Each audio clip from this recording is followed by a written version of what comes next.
from national government failures by getting the basics right, delivering better services, and having zero tolerance for corruption. This is the DA difference. The next broadcast will start shortly. Follow us on social media for the latest in news and politics in South Africa. Like and follow our page on Facebook. Follow us on TikTok, Instagram, and Twitter.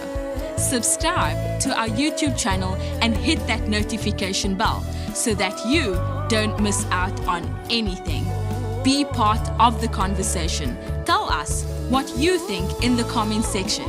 And please like and share our videos with your friends and family. The next broadcast will start shortly. If you care about South Africa and want to make a positive difference, then join the DA. Visit our website at da.org.za for more information. Find out who represents you in your ward and district and who are the DA mayors working for you in your town or city, and which MPs represent you and your causes in Parliament. On our website, you can learn more about our latest campaigns and how you can get involved. Join the Democratic Alliance to rescue South Africa. Become an activist, become a councillor, become a member of Parliament if you care about South Africa. Please visit donate.da.org.za. Donate to a cause you believe in. Donate to make a difference. Did you know the DA is the second biggest party in South Africa, making the DA the official opposition in Parliament? The DA is the only opposition party to govern a province, the award-winning Best Run Western Cape. The best run municipalities in South Africa are all governed by the DA. DA mayors are working hard to protect residents from national government failures by getting the basics right, delivering better services, and having zero tolerance for corruption. This is the DA difference. The next broadcast will start shortly. Follow us on social media for the latest in news and politics in South Africa. Like and follow our page on Facebook. Follow us on TikTok, Instagram, and Twitter. Subscribe to our YouTube channel and hit that notification bell so that you don't miss out on anything. Be part of the conversation. Tell us what you think in the comment section. And please like and share our videos with your friends and family. The next broadcast will start shortly. If you care about South Africa and want to make a positive difference, then join the DA. Visit our website at da.org.za for more information. Find out who represents you in your ward and district and who are the DA mayors working for you in your town or city, and which MPs represent you and your causes in Parliament. On our website, you can learn more about our latest campaigns and how you can get involved. Join the Democratic Alliance to rescue South Africa. Become an activist, become a councillor, become a member of Parliament if you care about South Africa. Please visit donate.da.org.za. Donate to a cause you believe in. Donate to make a difference. Let's rescue South Africa. Join the DA, because the DA gets things done.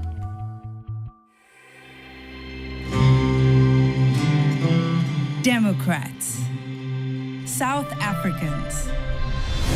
The Democratic Alliance is on a mission to rescue South Africa.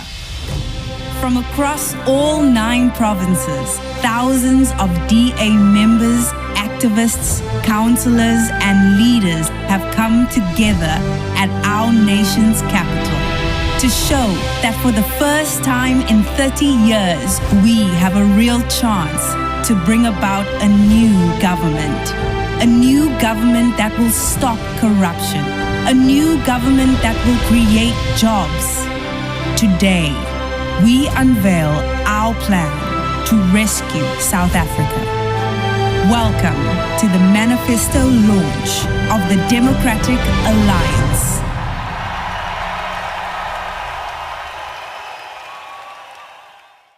Hello, South Africa.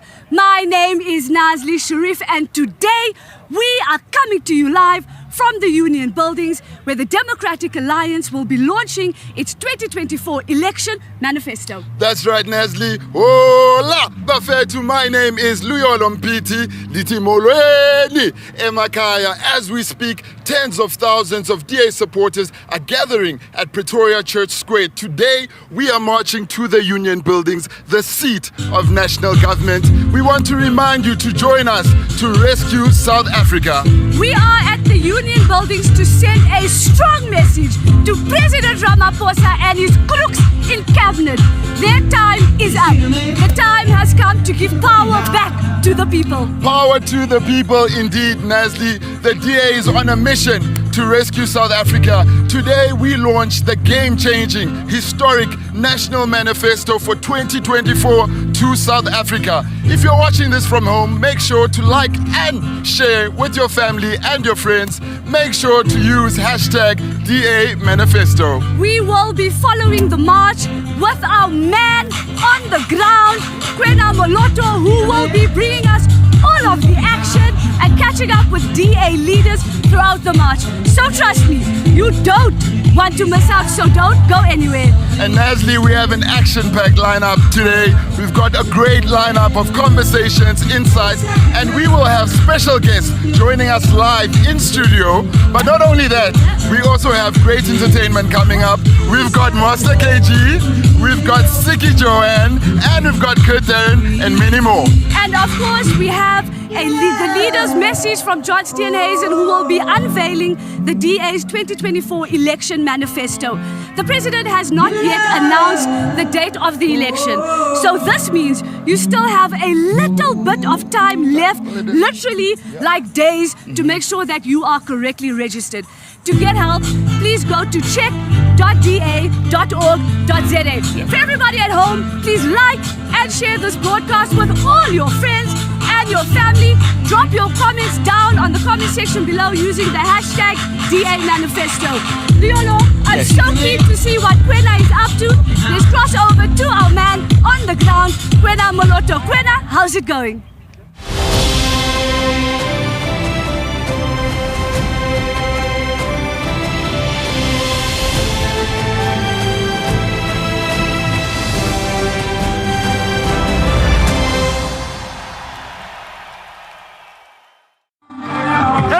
Africa, my name is Kwena Moloto and I am your man on the ground, coming live from the streets of Pretoria as we march to the Union Buildings. I must tell you, the vibe here is absolutely electric. I mean, just look behind me. Have you ever seen such a large group of diverse South Africans uniting behind the DA's mission to rescue South Africa? I am so excited to be here.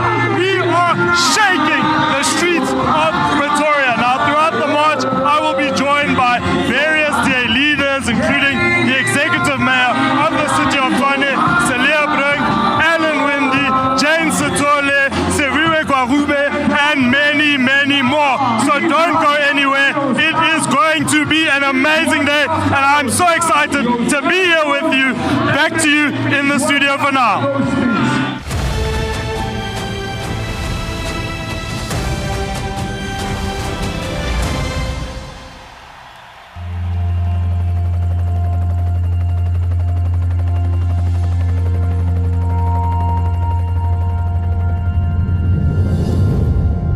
Remember when we came together to vote for the first time?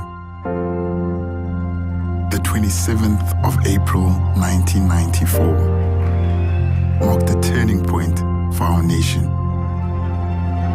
The whole world had its eyes on us. We were celebrated as the miracle nation, with a peaceful transition to democracy and an end to oppression. Healed by reconciliation, not revenge. Something everyone thought was impossible became possible. Remember seeing our new flag symbolizing our magnificent lands, oceans and rivers, waving proudly in the African breeze. That day, we saw a new, free South Africa. We, the people, united. For the first time, all races came together to build a road out of the darkness of the past and into the light. For the first time, we stood shoulder to shoulder. We sang, we danced, we cheered, we celebrated. Change and unity was no longer a dream, but something achieved.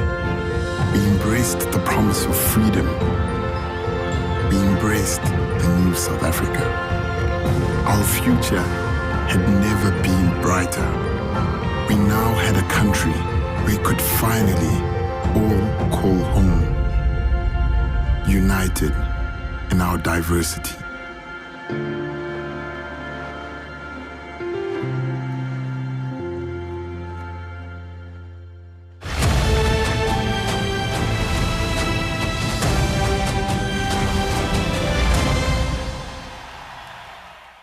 We just heard from Kwena, our man on the ground, Liyolo. It looks like such a vibe on the ground. It is so incredible to see thousands of South Africans coming together to unite behind the DA's mission to rescue South Africa. That's right, Nasli. But right now, we've got Matt Cuthbert, the head of policy, as well as Ashur Surpin, our DA deputy head of elections, to help us discuss the drafting process of the manifesto. Matt, Ashur, welcome to the broadcast. It's so good to have you here. We are literally meters away from the Union building. How are you feeling today? I'm feeling very excited about it. I think we have a great crowd. We're expecting about 15,000 people.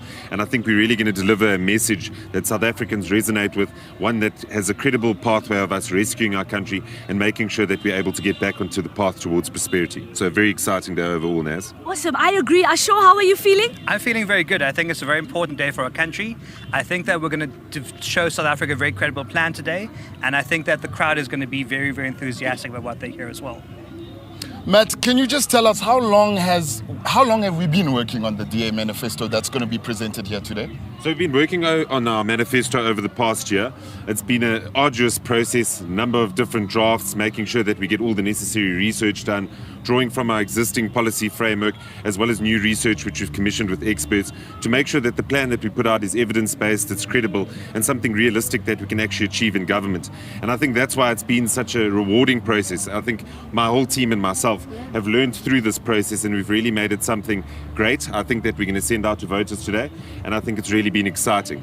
And ultimately, I think we've got a document that not only the public buys into, but our party buys into. And we found this when we did all of the public consultations with our various provinces, our various structures. And I think everyone's just really excited to hear what our rescue plan for South Africa is. Yeah, absolutely. Ashur, to the ordinary South African, the normal person who's watching this at home, why is this manifesto so important? I think this manifesto is going to show South Africans that we have a meaningful and credible plan to rescue South Africa, that the situation we're in doesn't have to stay like this. And I think because we have worked very hard with experts, we've costed every plan to make sure it falls within our existing financial framework. What we are saying that we have for South Africa today is what we can actually deliver. And it is a plan that will rescue South Africa from crime, from corruption, from load shedding, and from unemployment. And I think those are things South Africans are crying out for solutions for. I mean, 7 in 10 young people in this country are unemployed. And this plan, as John will unpack later today, will show how we're going to deliver a solution to that. Load shedding is destroying businesses as well, and we're going to speak in this plan about how we're going to make sure that we put an end to load shedding and that we can make sure there's stable energy supply, that there's all these disruptions to our lives come to an end. You know, we live in fear of violent criminals as well, and today we're going to see that there is a way to end the scourge of crime, end the scourge of GBV, and make sure that we rescue South Africa from that as well. So I think there's a lot to look forward to today. Definitely a lot to look forward to. But Matt, I want to bring you in here again. The manifesto is about solutions. Can you just take us quickly, how did these solutions come about? Sure. So we look at international examples of best practice, see how they apply in the South African context. Obviously, I think policy is largely an experimental thing, but there's a number of policies that are tried and tested across the world, and it's important that we learn from what has come before us and we're able to implement that in South Africa. And I think what's been most important is making sure that we've got a realistic plan that we're going to deliver to South Africans. So we're not coming here with a whole laundry list of provinces. We are identifying key issues which needs to be addressed, and we need to make sure that we get these fundamentals right so that we can start with the broader changes in society and making sure we're able to turn our country around. And that's why I think it was so credible for us to actually get experts on board, to make sure that we consulted with our own internal experts in the party and made sure that we put many resources behind this document so that we have something that we're all able to stand up and defend today. Matt, you just spoke about having experts that assisted you in consulting and going through this manifesto. Why is it so important that we have experts part of this process? So I think it's most important because we want to ensure credibility. We want something that actually gives us an opportunity to explain why we're doing what we're doing. We could have come here and sat and said, like other political parties, we're going to promise you 6,000 Rand if you have an honours degree, but we know that that would have been disingenuous, and we realised that we wouldn't have been able to deliver on that promise. That's why it's so important that we drew the experts in, that we made sure we followed international best practice, and that we've got something that we are realistically able to deliver on.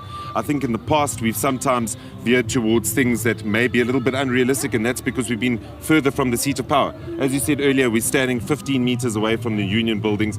Electorally, we've got a chance to be closer to the union buildings after this election, and that's why it's so important that we worked with the necessary experts to get something that allows us to deliver in government. Yeah, absolutely. Sure, I want to bring you in. We heard just last week that the DA is going to, in its first 100 days, look at legislative reform. Can you tell us why this is important? Yeah, so if you look at government debt at the moment, we spend more money on government debt than we do on, for example, education or healthcare. It is now the single largest line item in the budget. So in our first 100 days, we're going to bring in a responsible spending bill to make sure that government prioritizes spending correctly and that we spend money on delivering services to people so there aren't long queues at clinics, so that there are children don't have to die in pit latrines because there'll be enough money to make sure that we focus on the right things, which is making sure that school facilities are in place. These things are absolutely critical to rescue South Africa from the problems that we're in. So that'll be one of the key legislative reforms. The second is a social impact bill, which will ensure that we bring more opportunity to more South Africans. We're going to do away finally with the crass racial classifications in public life in South Africa. We will not classify people according to the color of their skin, and we'll make sure that interventions are targeted based on poverty, so that people of all races who are locked out of opportunity currently and have been for the last 30 years through this insider-outsider stitch-up called BE can actually access all sorts of opportunity, and that is our way forward. So I'm quite looking forward to getting into that building over there, getting this legislation in place, and making sure we can rescue South Africa. Yes, Ashur, when you said that, it just made me feel so excited. Exactly. Yep. You can see on the screens thousands and thousands of South Africans marching to unite behind the DA's vision to rescue South Africa. So much hard work has gone into this manifesto, and it is truly inspiring. Dedicated South Africans committed to rescue South Africa. Later on, we'll hear from DA leader John Steenhuisen that will be unpacking this historic document that sets out exactly how the DA plans to rescue South Africa. I'm super keen to hear in from Kwena. Let's check back with Kwena on the ground.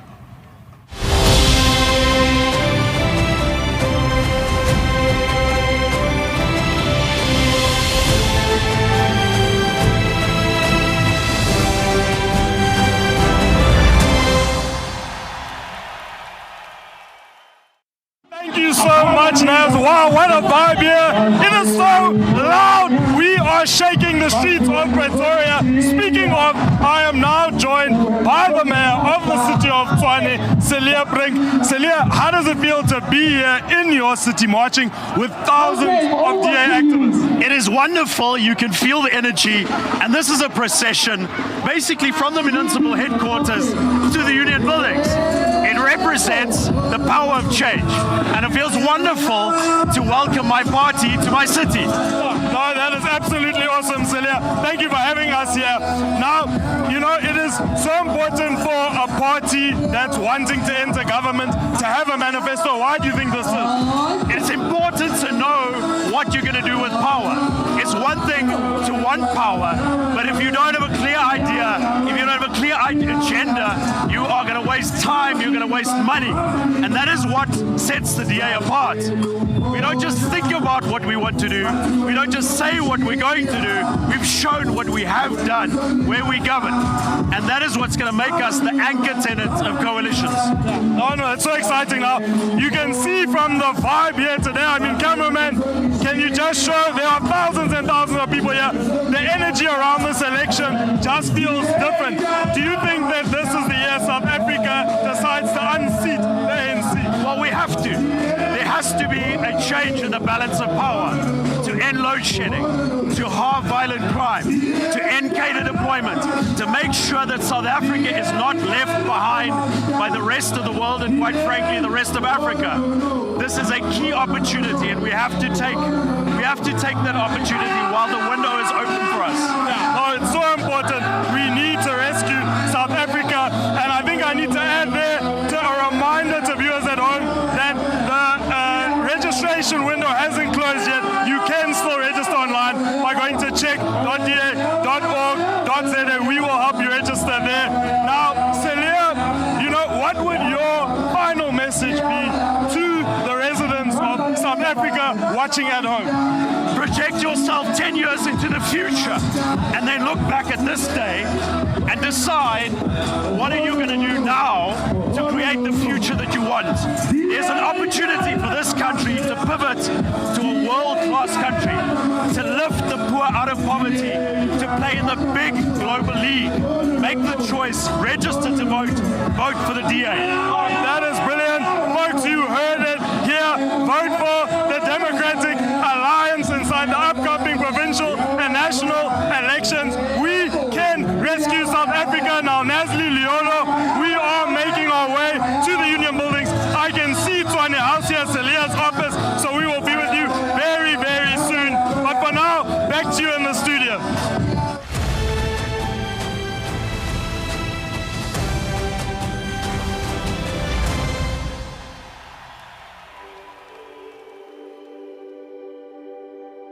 I am a mother. I am a father. I'm a daughter. I am a son. I believe in freedom. Freedom to earn a living. Go where I want.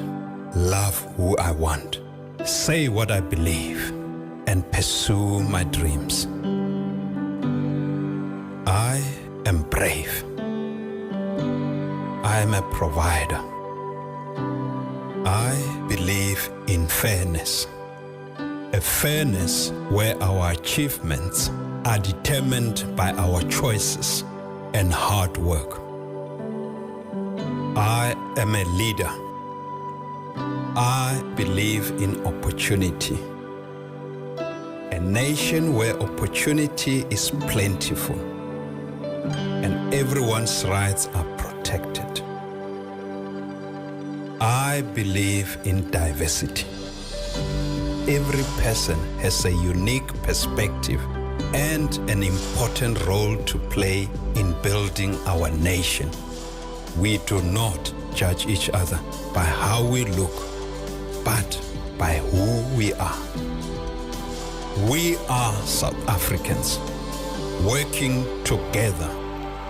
We are the Democratic Alliance.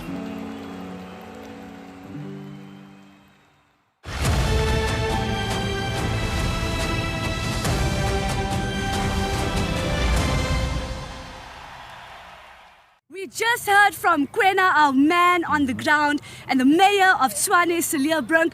Liolo, we've been seeing the incredible crowd making their way here to the Union buildings. To everybody at home, keep sharing, keep liking, keep commenting using the hashtag DA Manifesto. And if you are not registered, know that the president has not announced the election date yet. You still have a chance to register. To get help to register, visit check.da.org.za. But right now, Nasli, we're going to be unpacking something that's a major problem in our country. We know that there's millions of South Africans without job. We see our economy collapsing around us each and every day. We are now joined by Dr. Darren George, our Shadow Minister of Finance, and we welcome back Asho Surupin, our Deputy Elections Head. Thank you. Welcome, Dion. Welcome back. I'm sure we love having you here. Dion, what an historic day. How are you feeling? I'm very, very excited. When I look on the TV now as we're standing here and I see this just blue sea coming towards the Union buildings, I know that here we are. We've been working for a very long time to get to this moment, and we're heading over there to the Union buildings. So it's extremely exciting. Also, we have our alternative budget that we're going to be announcing on Monday, and that sets out how we're going to rescue our economy, because this government can't manage the people's money. It has broken our economy. It's destroyed our international reputation. It's put us into so much debt that our economy cannot grow and that we cannot create jobs in it. So what we've got a plan, and we are strong, and we're heading over there to the Union buildings. And when we get there, we are going to fix this problem, because everybody who now cannot find a job under a DA will be able to do that, because we're going to fix the structural problems. We are going to stop the corruption, and we are going to fix our international standing, and we're going to get our people into jobs, especially our young people who are on the cusp of their lives. They're exciting. They want to have an exciting life and become everything that they can become. And the DA will be able to do it because we're heading over there. Yes, we are. Sure. Yes, we are. Well, it's an interesting time, and it indeed is a historic moment. But I just want to bring you in here, Asho. Why are jobs in this economy important? Because we know that the economy has collapsed. But what will the DA do to bring jobs back? Well, we're going to introduce a whole lot of reforms to this economy. So, for example, for young people who are struggling to find work, we know that the biggest inhibitor, if you need to go for an interview, is the cost of transport. And in our manifesto today, we will be announcing a reform to the grant system, so that if you're a young person looking for a job and you can't afford to get an interview, you will finally be able to afford that cost of transport, for example. So some of those little reforms are very, very important. We're going to do big things as well. We are going to deal with government debt so that there's more money for investment, more money for businesses. We're going to change the broader economic environment, invest in infrastructure so that businesses can start up and flourish and create jobs. We're going to stabilize energy supply because businesses are unable to function for 3 or 4 hours a day right now, and that means that they can't pay you your wages for those 3 or 4 hours a day and can't create new jobs. So we're going to introduce a whole raft of reforms targeted at young people, but we're not going to leave behind people who have given up looking for work. There are many South Africans who have looked and just cannot find a job. And what we are going to do is introduce a series of interventions today that our leader will announce later to ensure that everyone is taken care of and everyone can be included in this economy, earn a salary and live a life of dignity. You do not have to worry about a 350 Rand grant if you can find a job that will pay you 10 times or 20 times more. Sure, absolutely, Asho. I can't agree with you more. Dion, jobs and the economy is a big issue in this country, and this is one of the DA's apex priorities. Can you share a little bit with us on how the DA plans to address the collapsing economy and how do we stimulate growth? Well, the first thing that we have to do, obviously, is to remove the government. So if everybody goes out, they get registered and they come and vote, they can actually make the difference. And that is what will be fundamentally needed to fix our economy. What we will do also immediately that we get into the Union buildings over there is we're going to have a tour across the world to tell the world that South Africa is open for business. We've got a new way of doing things. Government is going to get out of your way, encourage foreign direct investment, encourage domestic savings so that people can invest in our economy. We can build up our infrastructure and we can get things going. That is the most important thing that we have to do. Another very important thing we have to do is to find those people that are corrupt and are committing corruption in our economy. We have to find and then put them into jail. The government hasn't put one single person into prison. What you have to do is to go and find them and put one at least first into prison, and then people will know that we are serious about destroying corruption in South Africa. That's what we will do. So those are the very first things we're going to do. And then we are immediately going to amend the budget that we're going to see from the minister, where he's going to push up taxes, where he's going to raid the reserve, the risk reserve from the Reserve Bank. We're going to fix those problems. And we can do that if everybody comes out, gets registered, comes and votes, and puts the DA where we should be, in a place where we can fix this economy. It is very much doable. We have a rich country, a very rich country. The only only reason why we're on our knees is because this government has destroyed it through its nepotism, its corruption, its stealing, and its policies that have failed. Yeah, absolutely. Liolo, I know you're asking the next question, but I just want to say you heard what Dr. Dion George, straight to jail, don't pass start, don't collect 100 rand. Lock them up. Lock That's them what up. I say. Dion, I just want to stay with you and say John is later going to deliver our plan today. But how do we enhance job creation and why is this important? Well, again, the most important thing is to get this government out of the way. And then we have in our alternative budget a full range of interventions that we are going to roll out in the economy. Fundamentally, we need to fix up the labor regime problem we have here. Young people cannot go and find a job because the rules are too strict. So we must empower people, give people agency so that if you want to go out there, get a job, go and do it, get the experience, and get the obstacles out of the way. So John's announcement will be saying today that we are planning in the very immediate term to get at least 2 million jobs into this economy. And that is very much doable by just fixing up that problem. And it isn't such a big problem, it's just the government that's in the way. So John will be telling us how we're going to do that. We're also going to make sure that everybody also understands that we 100% absolutely guarantee the social grants that we currently give to battling South Africans, because many are out of work, not because of their own fault, but the fact is that this economy is broken because government broke it. So we'll fix the economy and we'll get more people into work. We will guarantee the grants, and then over time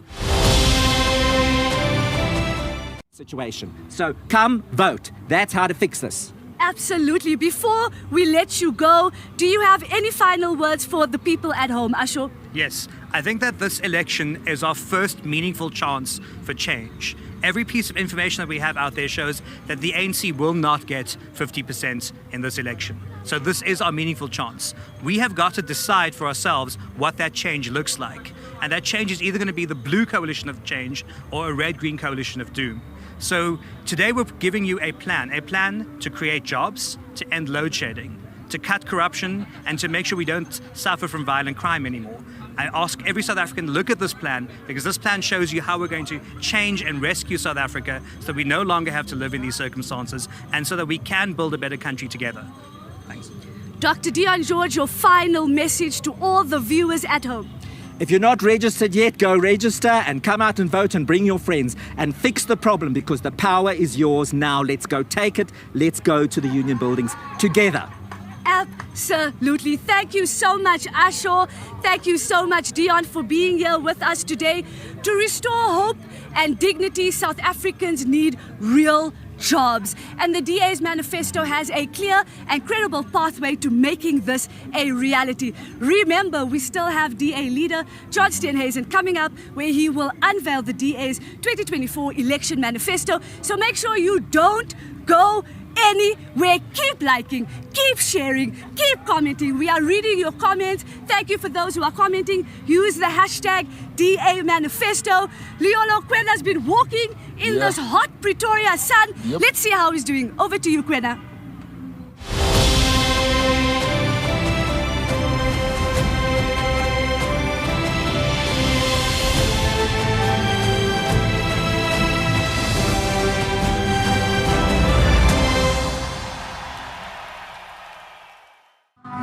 Thank you, Nestle. It is an absolute vibe here. People are singing, dancing. We are loving it here in the streets of Pretoria.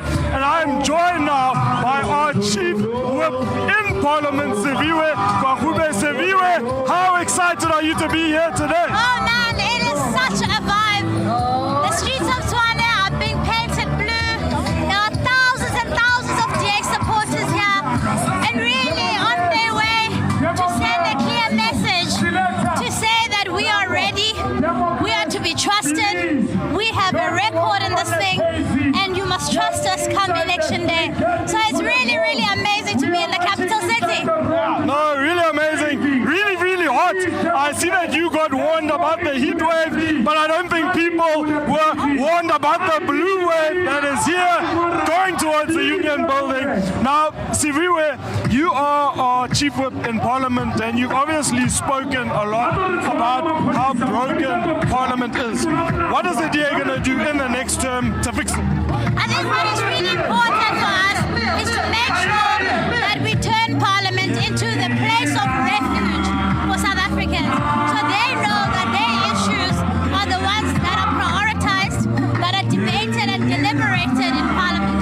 And so that's what we want to do for you, people of South Africa. We want to make sure that the things that concern you the most are the things that are considered in Parliament. Parliament is not just a place for politicians to go to work. Parliament should be a place where your issues are debated and solved. The DA's message in this election is rescue South Africa. What does this mean for you?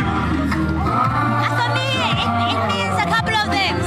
Over 30 million people in South Africa live in poverty. 7 out of 10 young people are without work. And those things are mission critical for us. And so for me, rescuing South Africa means making sure that children under the age of 5 are not dying from hunger and cold, and that our communities are safe, and that we solve the energy crisis so that we can get jobs, we can get young people into work, so that we can stop this crisis of poverty in South Africa. South Africa is not a poor country. It is simply poorly led. And that what, for me, means rescuing South Africa. Now, Sibiwe, you could have chosen any job. Why did you choose to become a public representative? Look, of course I could have. But for me, it was just really important. This is really a period of country duty for me.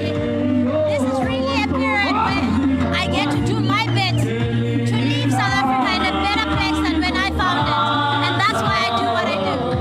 Now, talking about leaving the country in a better place than you found it, in Parliament you've been really fighting against poverty and the cost of living crisis. Why is this such a personal issue for you?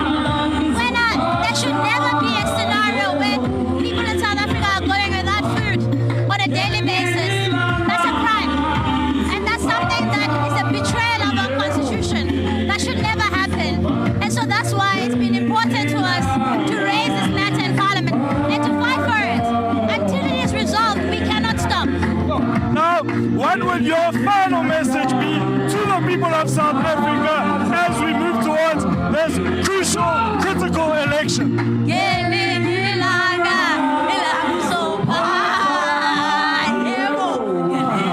I want to say to the people, I'm really, really excited about this election campaign. We can really do something amazing. And I'm really urging people who haven't registered to register online. You still have an opportunity to register. And please register, because we need to rescue this country. It's all our futures on the line. Well, there you heard it, Sibiwe Gwahube, our Chief Whip in Parliament. Thank you so much. I'm still going to be on the ground. Nesli Liolo, I think we are about halfway to you. You can probably hear us coming, hear the thousands of footsteps making their way to the Union building. So I'll be with you soon. But for now, back to you in the studio.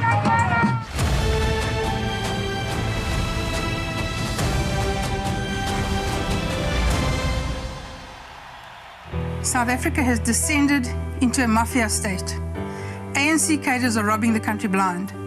And yet there are no consequences, no prosecutions, zero justice. Meanwhile, on our streets, crime is out of control. The ANC government has failed to keep South Africans safe. We need a criminal justice system that can rescue South Africa from the cancer of crime, corruption, and lawlessness. But if we don't get the crooks out of cabinet, we will never get the criminals off the streets. That is why we need to bring back a new and improved Scorpions 2.0. The Scorpions 2.0 will be a truly independent crime-busting force, free from political interference, a Chapter 9 institution protected by the Constitution. And if the crooks in cabinet want to shut it down like they did the old Scorpions, they will need a 2/3 majority vote in Parliament. If we want to clean up our streets and make our communities safe, we must start at the top and get the crooks out of cabinet. Join the mission to rescue South Africa. Get help registering to vote at check.da.org.za. Register to rescue South Africa.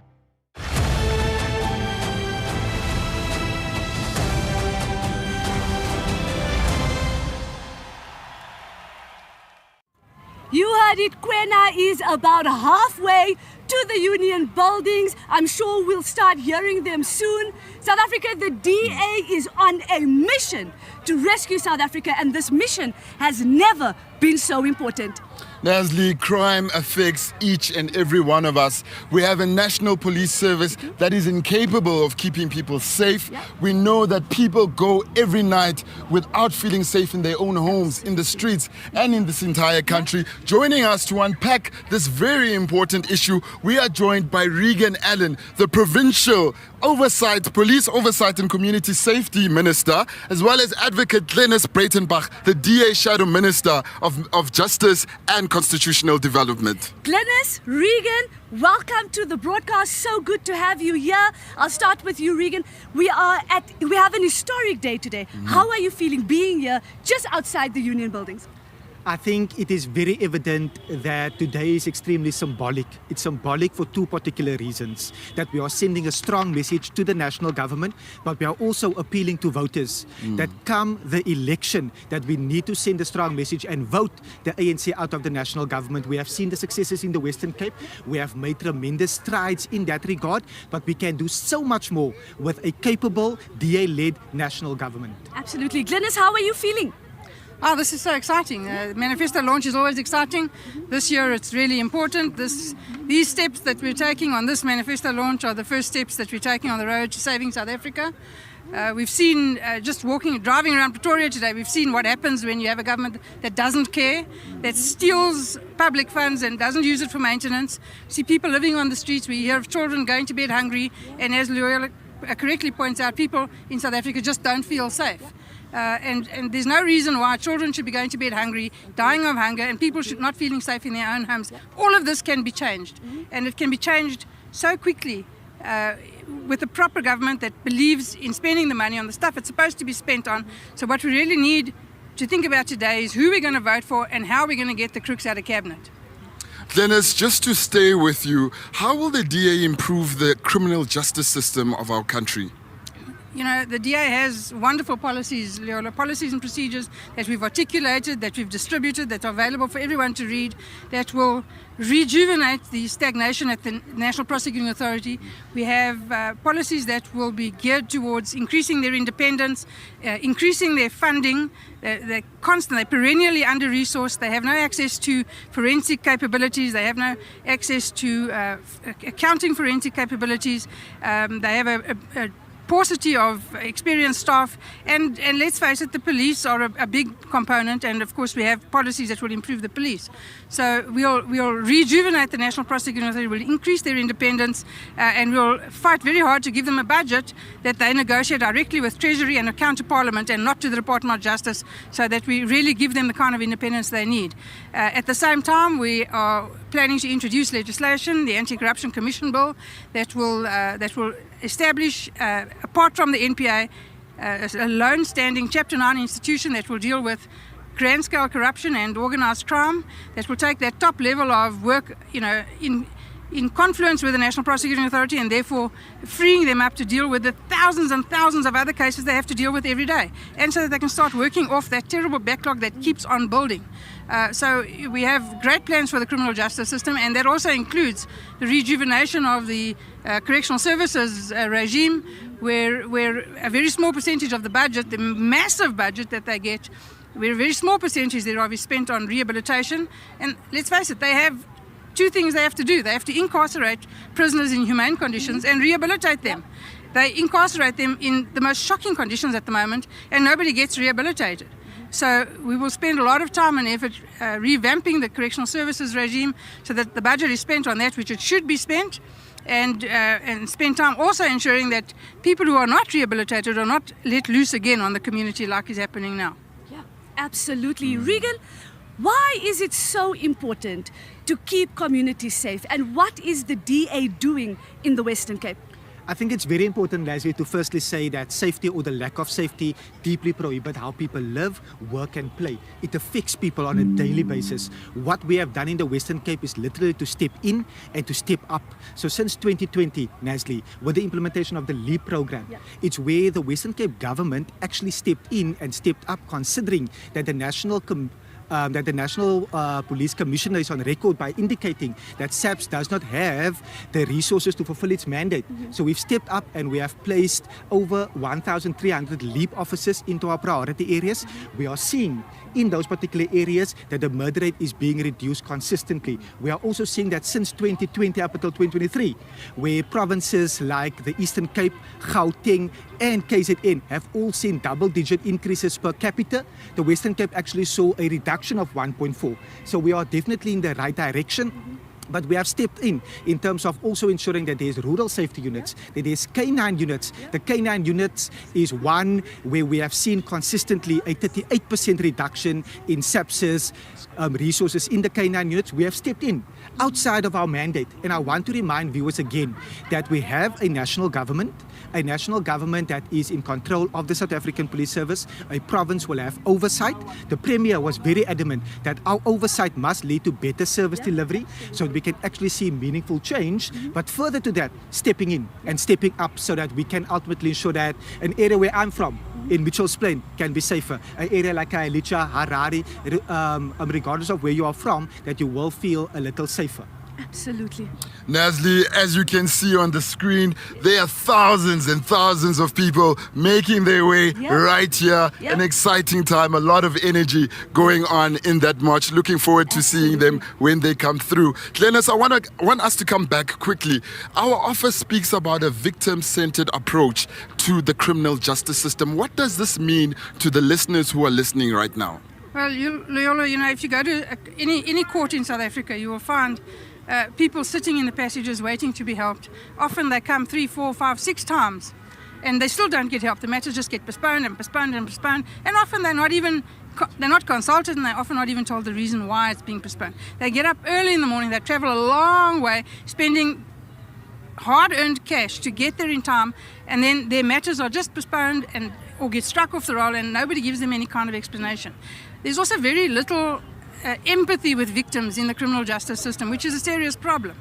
And so we're introducing a witness protection bill, which will take a whole new look at how witness protection is dealt with in South Africa, how whistleblowing is dealt with in South Africa, and how victims of crime are dealt with. So offering them support, offering them trauma counseling, offering them the kind of support that they would need to understand the criminal justice system, what they can get out of the criminal justice system, what realistic aspirations are with regards to the criminal justice system, so that people are not just left sitting in corridors with no idea of what's happening to them and no control over what's happening. So we want a responsive police force that cares, a police force that cares, that doesn't turn women away from charge officers when they come to report domestic violence, that doesn't allow for women to sit in a public space and make intimate statements about rape.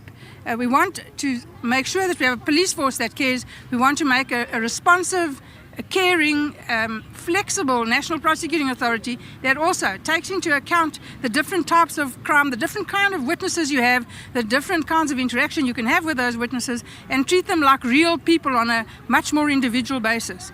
And so that's what we plan to do with that piece of legislation. Yeah, absolutely. Regan, let's talk about the DA's call for the devolution of policing powers. Now, a lot of people may not understand what devolution means. Can you explain what it means, but also tell us why is it so important? Nasli, we are standing in Pretoria today. We are standing 500 meters away from the union buildings.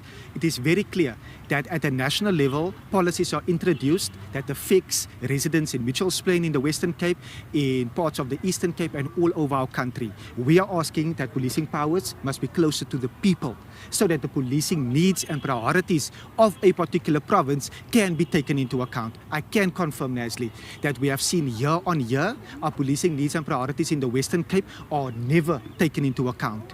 When the DA becomes the national government, essentially, we would want to ensure that devolution takes place. It will be a new policing model so that we can ultimately see that skewed allocations is addressed. When I talk about skewed allocations, we are seeing in our priority areas where we have one officer for every 1,200 residents. So we would want to address that immediately, but also ensure that we can ensure that other matters are also devolved. So devolution essentially means that bringing down certain powers from a central level down to a local level like a metropolitan city or a provincial government that's capable. We have proven that the Western Cape on every metric, we outperform other provinces. This is not a political call, Nasli.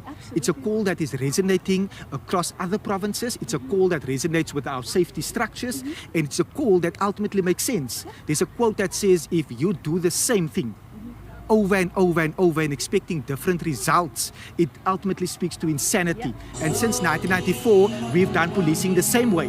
We would introduce an evidence-based and a data-led approach. We will ensure that we will ultimately see that local issues are taken into account, specialized units are introduced so that we can see reductions in crime like we have seen in the Western Cape. Yeah, 100%. Well, Nasli, still to come, we have Master KG. Yes, we do. Siki Jo-An and Darren and many more. The energy is high. Please stay with us. But Regan, before you go, one of the biggest challenges that we are seeing in our communities is gang violence. It's affecting the youth. It's affecting our communities. What will be the DA's plan to reclaim our communities from gang violence? Thank you for this question. I want to also confirm why I'm deeply frustrated about this particular issue. The Western Cape regularly contributes to over 80% of all gang-related murders in the entire country.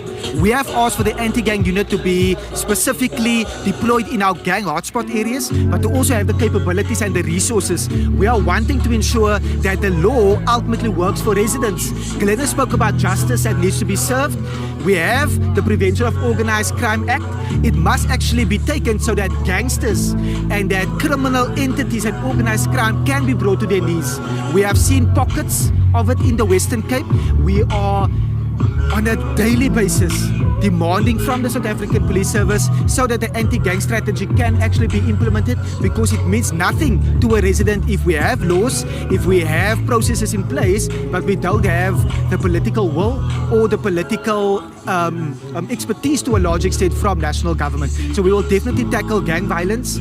It has deeply affected our communities, and as a party that cares, we are wanting to ensure that justice is served and that we can rid our communities, whether you are in Eldos, in Mitchells Plain or wherever you are, that gangsterism can be beaten. And with a DA-led government, we will ultimately ensure that gangsters are ultimately behind bars where they are supposed to be.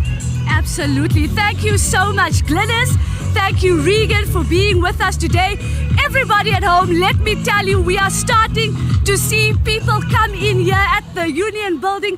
So excited. We have great performances coming up. Don't miss Master KG, Siki Jo-An, Darren, and so much more. And of course, the DA leader, George Steenhuisen, will be unveiling the Election Manifesto 2024. Let's check in with Kwena, see how far he is. Over to you, Kwena.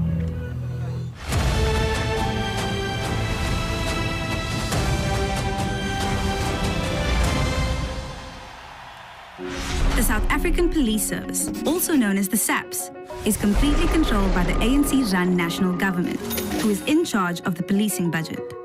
This determines the number of police officers in each province, how many working police vehicles there are in a community, and if you have a police station in your area.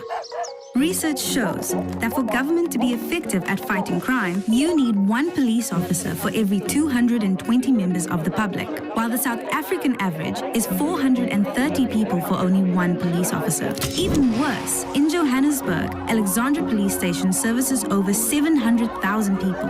The ANC-run national government's outdated model of policing is failing the people of South Africa. So, how do we fix this? We need to decentralize the police service. National policing powers must be handed over to competent local governments. A trusted local police service that is close to the people on the ground is the only way to effectively protect and serve our communities. Strengthening partnerships with residents, neighborhood watchers, NGOs, and private security. Also, expanding the powers of local law enforcement officers so that they can better serve our communities. South Africans deserve policing that is well-trained, well-run, well-resourced, and understands your community. Let's make South Africa safer. Let's bring policing closer to our communities.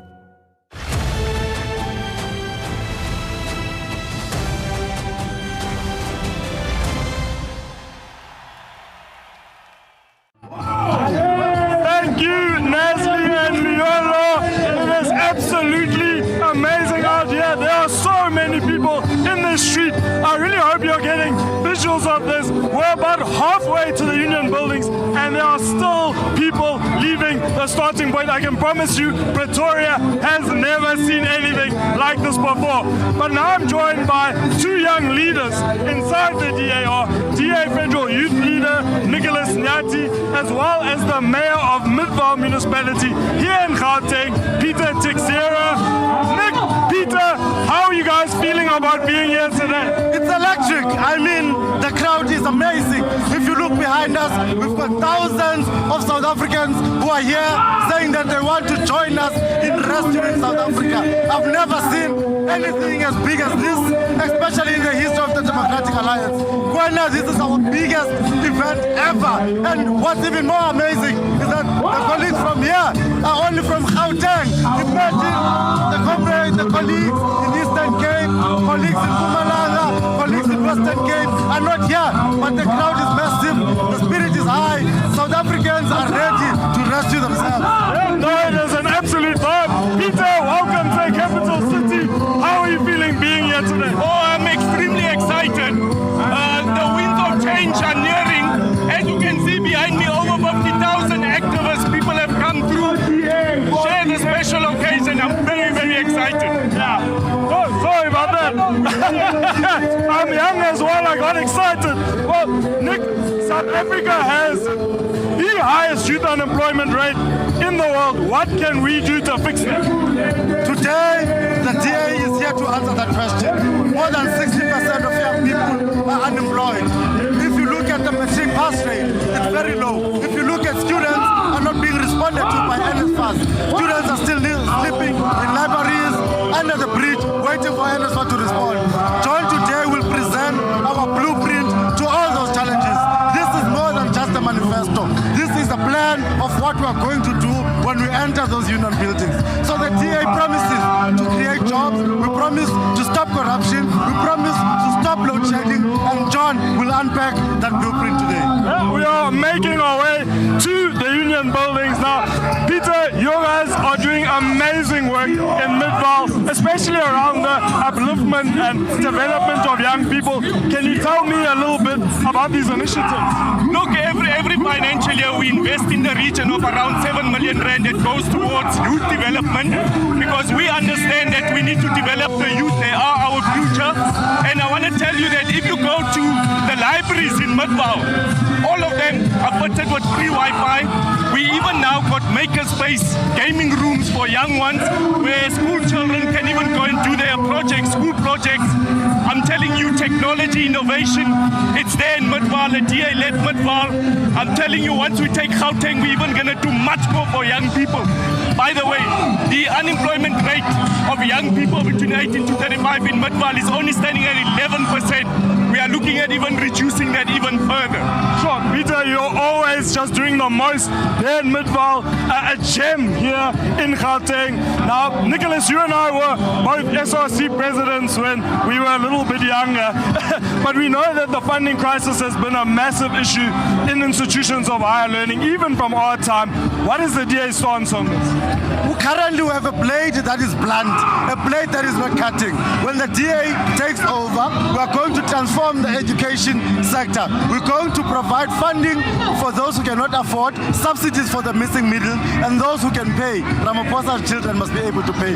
What is critical is that we have a government that does not care about the future of South Africa. We are going to fix higher education, but most importantly, we are going to fix basic education. But none of this can be possible, Kwena, if young people out there do not register to form part of the rescue mission. We need young people to be at the forefront in rescuing South Africa.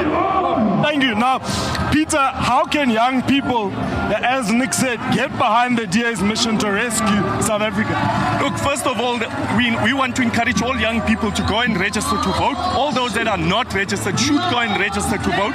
And thereafter, they should then vote for the DA. I mean, the DA has a proven track record of good governance, delivering in all its municipalities. You know, if you look at Gauteng, you look at Midvaal, you look at Tshwane, where we're also making great strides after, you know, the ANC mess of over 30 years in Tshwane.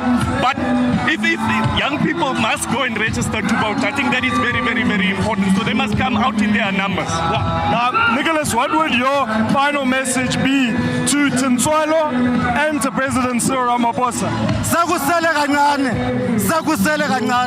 Ramaphosa was delivering his last SONA address. I want to say to Tintswalo, to Tando, to Kwena, to Peter, to whoever is watching from home, that the time is coming. The DA is going to enter the union buildings. We are going to rescue South Africa. We are going to stop corruption, create jobs, and end load shedding. But none of this is possible if you and I are not part of the mission. In 1994, our parents might have voted for their freedom. But in 2024, as young people, we need to vote for our survival. Oh, thank you so much. And because with young people, we also want to remind you, just like it was Ramaphosa's last State of the Nation address, if your partner is not registered to vote, make sure that this Valentine's Day was their last Valentine's Day, unless they go and get registered to vote now.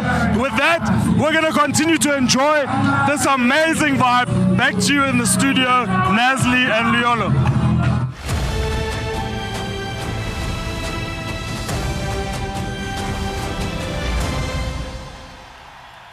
This is the Steenbras Dam hydroelectric power plant just outside Gordons Bay. There's an upper Steenbras Dam where water is released into the lower Steenbras Dam through 4 generating turbines in between. During peak times, or during load shedding, water released from the upper dam into the lower dam generates up to 180 megawatts of power, keeping citizens in the city of Cape Town 1 full level lower than the rest of the country during load shedding, or with no load shedding at all. The DA-run city of Cape Town is the only city in South Africa that is able to shield its residents from the worst of load shedding, keeping the lights on for longer. That's because others talk, but the DA gets things done. Get help registering to vote at check.da.org.za. Register to rescue South Africa.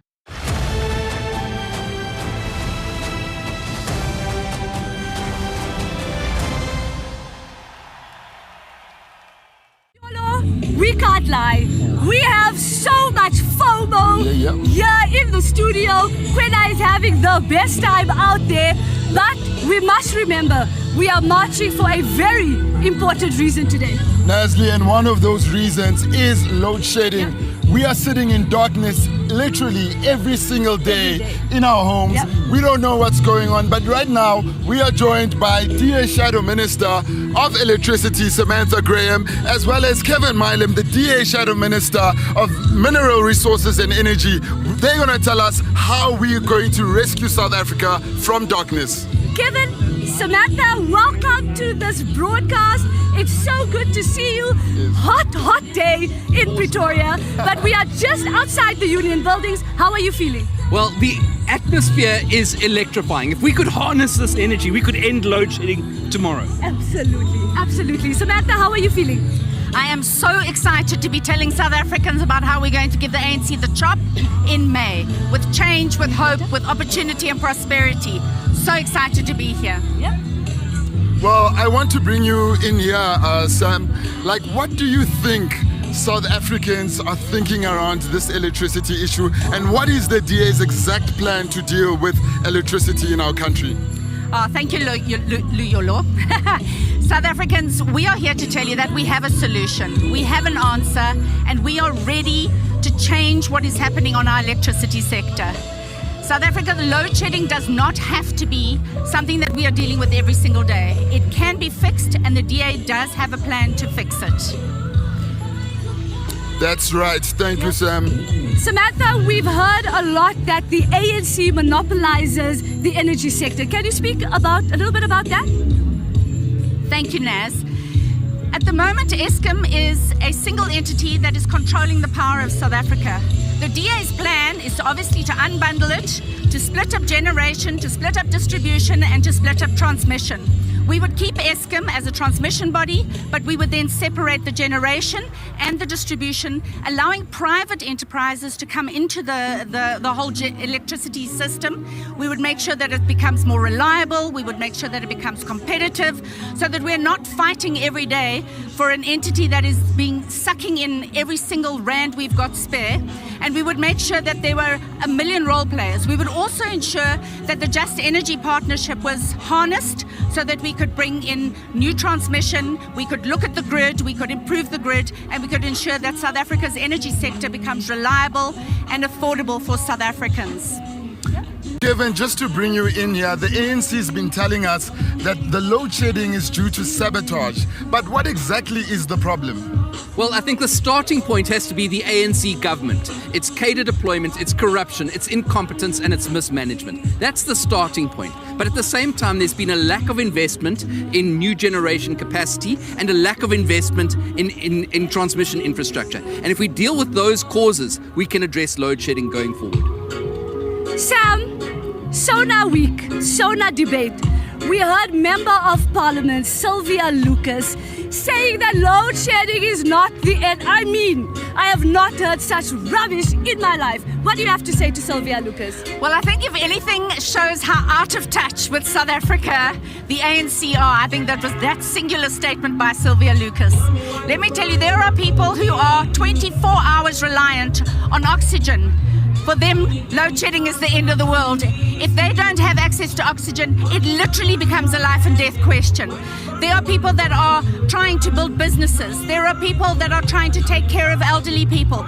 And all of these people are severely impacted by load shedding. That was the most out of touch, tone deaf, callous statement that could ever have been made to South Africans suffering under the burden of load shedding. Crazy statement, really insane. Kevin, I just want to bring you in here again. Where we govern, we have a plan to end load shedding. Can you tell us more about this? Of course. So where we govern, the DA is taking active steps to reduce the impact of load shedding on the citizens of those municipalities and the Western Cape province. We're bringing in independent power producers that municipalities can procure from directly. We're incentivizing rooftop solar. We are allowing feed-in tariffs. We're promoting feed-in tariffs so that the municipalities buy excess power generated by that rooftop solar by businesses and residents. And then we're taking active steps to ensure that our facilities like water treatment plants and sewage treatment plants are off-grid or not so grid reliant and less reliant on Eskom going forward. Thank you so much, Sam. Thank you, Kevin. South Africans, there is light at the end of the tunnel. These solutions seem so obvious, so practical, and so possible. The only difference is we need a government willing to implement these solutions. Please remember, if you want to end load shedding, you have to be registered to vote. You can't go on voting day and expect to vote if you are not registered. Go to check.da.org.za and we will help you get registered. Remember, if you're watching this at home, make sure to like and comment using DA Manifesto and make sure to share with all your friends and family. Leolo, I'm sure Kwena is close by. I can feel the footsteps approaching. They are coming. Let's cross over to Kwena. Kwena, over to you.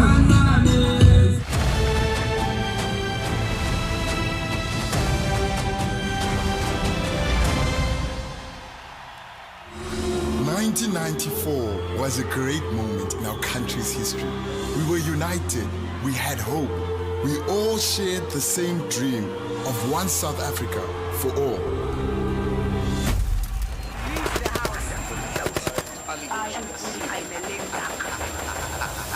That dream has been hijacked, corrupted and sold out by the power-hungry and corrupt. They divide us with anger and hate. Corruption is killing our country. Those who have betrayed the struggle are the ones in power who have made themselves rich, while the poor go hungry. This is not what we were promised. More empty promises, more unemployment. For 25 years, we have waited. We are moving backwards. The choice before us is simple. Either we make a change and move forward, or our dream dies. Only you have the power to bring change.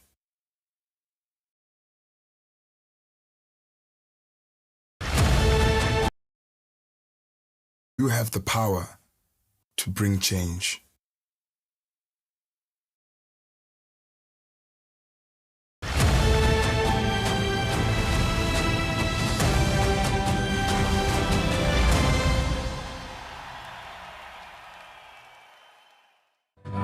Thank you, Naz. Yes, I am now joined by Isak Fritz, our Premier candidate inside the Northern Cape, as well as Roy Jankelson, our Premier candidate inside the Free State. Guys, welcome to the capital city. Isak, how does it feel being here today?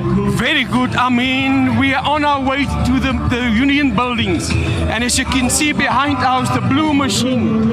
And this time around, it will be the last time that we walk into the Union buildings as the official opposition. Next time we're going into that buildings as the ruling party, and we will rescue South Africa from this uncaring government. 100% we are rescuing South Africa. Roy, how do you feel being here? Thousands of DA activists marching towards the Union buildings. It is super exciting to be here. This whole campaign is about marching into government, into the Union buildings, and this is symbolic of our campaign. And we're looking forward to listening to our federal leader, John Steenhuisen, who's going to outline the blueprint of a government that will bring about change in South Africa. Thank you. Now, the battle to rescue South Africa isn't just at a national level, it's taking place in our provinces as well. I need to know from you, what are the chances the ANC is dipping below 50% in your provinces? Isak? Ja, 50% is klaar. Die ANC het hulle tyd gehad. Hulle is baie ver onderkant 50%. Ons het bewys met die tussenverkiesings wat plaasgevind het binne in ons provinsie. Het ons gewys dat die ANC beheerde wyke het ons afgeneem. So die kanse dat ons in 'n koalisie kan gaan is 100%. So ons gaan die regerende party aanseet binne in die Noord-Kaap en ons gaan die mense wys van die Noord-Kaap wat dit is om dienste te lewer, wat dit is om kwaliteitdienste te lewer aan ons mense. So 100% die ANC, ons druk hulle na 40% toe. That's what we love here in Northern Cape. The ANC is dipping below 50%. Roy, can we expect the same in the Free State? The ANC in the Free State is extremely divided, and they cannot fix what they've broken in the Free State. Our communities are literally swimming in sewage. There are weeks and sometimes months without water. Our potholes are killing our people. The people have an opportunity now to bring the ANC below 50%. And we also know that there's a new player on our scene, and that is Ace Magashule has formed a new party, who's our former premier. And I think he's going to take a lot of votes away from the ANC, which creates a unique opportunity for DA supporters to get us into government in the Free State. Wow, so Ace, the thief stealing votes from the ANC. We love to hear it. Isak, what are some of the biggest issues facing the residents of the Northern Cape? Yeah, we are fighting that government because of poor service delivery. If you look at the infrastructure of the Northern Cape, roads, the buildings, that is collapsing under this government. And then we're sitting with a problem with our health system. The hospitals, I mean KH, that is the biggest hospital in Kimberley. Only 3 out of 9 theatres are working. We are facing a shortage of nurses. We are facing a shortage of doctors. So there's a lot of clinics that don't have a sister. So, but from our side, we are fighting to get sisters on board, doctors on board. And then it's the skater deployment. People without qualifications, people without the skills got in positions. And that is why the Northern Cape is today where they are. Because, as we said, we will put competent people in positions. So that is the difference between the DA and the governing party within the Northern Cape. They cannot rule. They don't know how to appoint people. It's skater deployment. But we are fighting blood and sweat. We will fight for the Northern Cape. No, we have to fight for the Northern Cape. Now, Roy, can the Free State be rescued, and what are your plans as the future Premier? The Free State can definitely be rescued. There's nothing wrong with the Free State that cannot be fixed by what is good in the Free State. We have a ready-to-govern plan plan in the Free State. After this historic march, I will be flying to Cape Town, where I'll be interacting with our provincial government ministers there, with our governance unit, and we are finalizing our document, which is a ready to govern document to save the Free State, and we will soon present that to the people of the Free State as an alternative to the current ANC government. We are ready to govern, and we are prepared to govern in the Free State. It is what we love to hear. We are ready to govern. Now, Isak, what would your final message be to the residents of the Northern Cape watching at home? Wat ons van almal die inwoners van die Noordkamp vra, daar is nog tyd om te registreer. Ons moenie onsself van selfsprekend aanvaar dat ek hoef nie te registreer of te gaan stem nie. Een stem kan een stem te veel wees. Ons kan die Noordkaap verloor met een stem of ons kan wen. So ek wil vir al ons jong mense wat nie 'n toekoms het in die Noordkaap onder die ANC nie. Ek wil hulle aanmoedig om te gaan registreer om te stem, en ek wil ook sê dat jy kyk dat jy in die regte provinsie, in die regte wijk, in die regte wie geregistreer is. Dit is wat ons mense moet in hordes inkom. Ons moet wys dat ons het die krag om die ANC-regering uit die Noordkaap uit te stem, en ons kan dit doen. It can be done. Roy, what is your final message to the residents of the Free State? The future of the Free State is in the hands of Free Staters. In a democracy, you get the government that you vote for, and you deserve the government that you vote for or don't vote for. So we are calling on people to come out and vote for the change that the Free State deserves. But it's in your hands, Free Staters, and also all South Africans, to make sure that we can bring about the changes that you deserve so much. Thank you so much. Now, before I let you go, Roy, we've heard about a certain dance move that you do, the Roy Toy, and we seem to have a competition between premier candidates. Chris Pappas has been showing us how to voice constantly. Can you teach us how to Roy Toy? I just want to say Chris Pappas can't dance. Let me show you. Hey, get it, Roy! You have it there. That is the Roy Toy, ready to govern. Nazli Liolo, we are here at the Union Building, so I'll be seeing you very, very soon. Back to you in the studio. Vrystaat. Forward.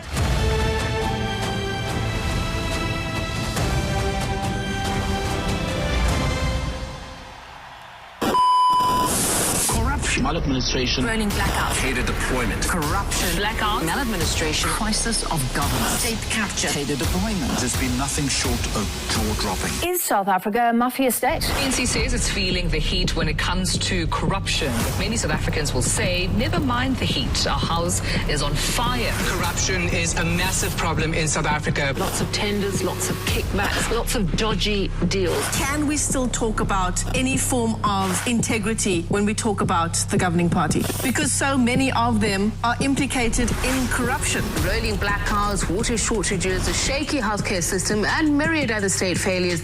Others say this is the cost of corruption and negligent leadership. We are now seeing the consequences of corruption. From higher electricity and water tariffs to higher costs of food and fuel, it now costs more than ever to survive. These added economic pressures may be the final nail in the coffin for many. South Africa ranked as one of the most dangerous countries in the world. The latest crime stats suggest South Africa is a crime scene. As the unemployment rate is at a record high. It's unacceptable that we have to bear the brunt of mismanagement, and we stand here in absolute anger. A lack of service delivery have become the norm in South Africa. Many municipalities have been accused of failing to deliver basic services. Blackouts have become a way of life. The ANC plunged this country into darkness. The mafia state. ANC state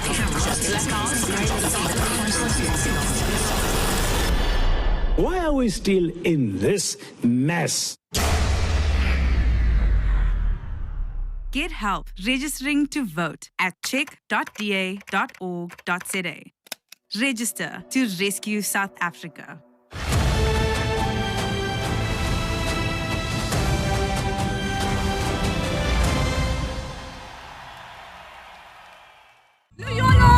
What an incredible sight we have here at the Union Buildings. It feels like a blue wave, a blue carpet sweeping into the Union Buildings, getting us ready to take over in the Union Buildings. You can see the program has started on the stage. Our great entertainment has already started. People are pulling up here at the Union Buildings.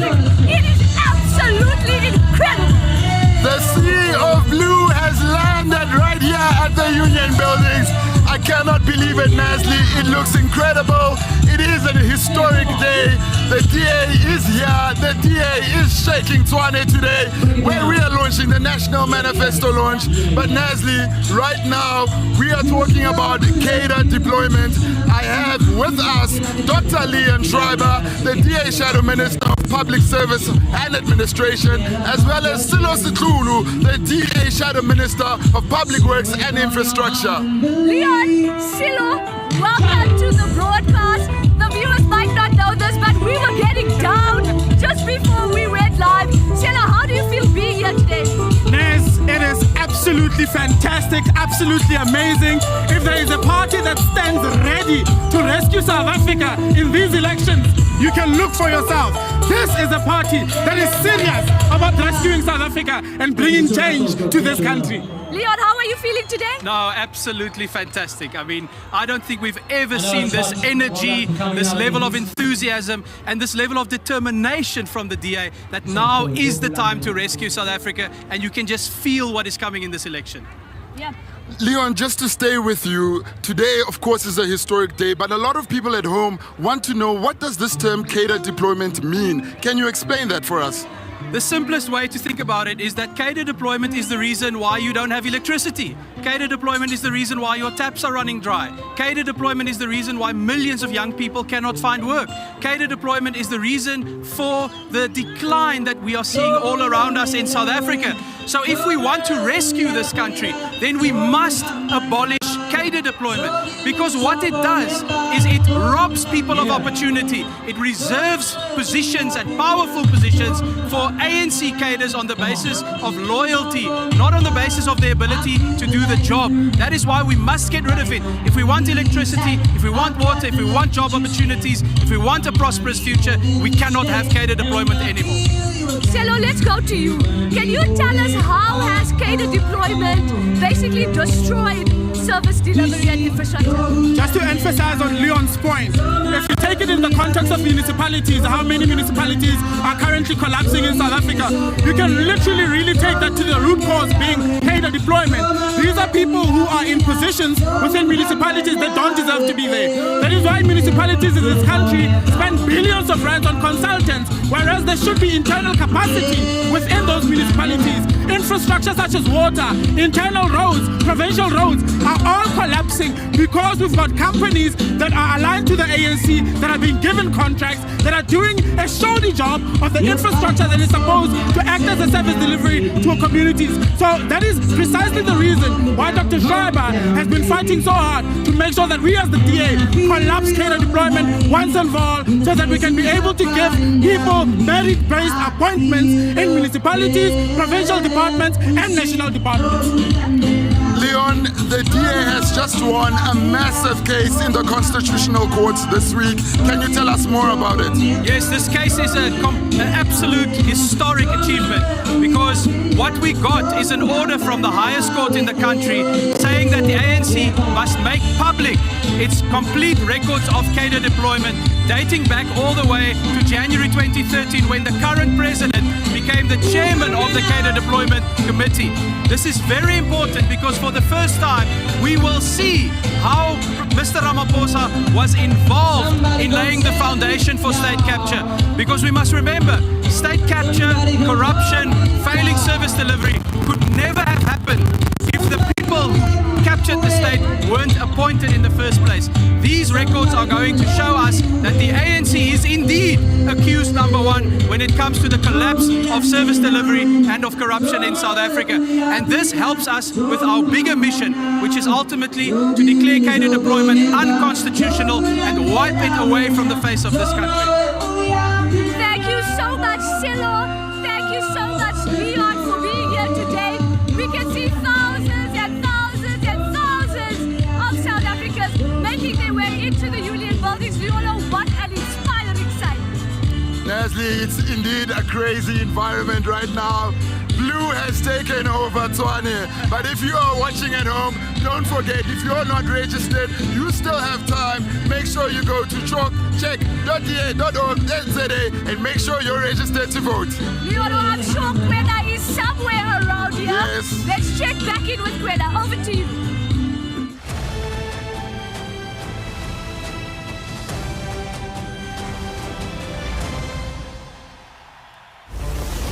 Cadre deployment is at the root of corruption and state capture in this country. It has institutionalized criminal elements. It's become one big criminal syndicate and racket and protection operation. It is a racketeering and organized crime operation.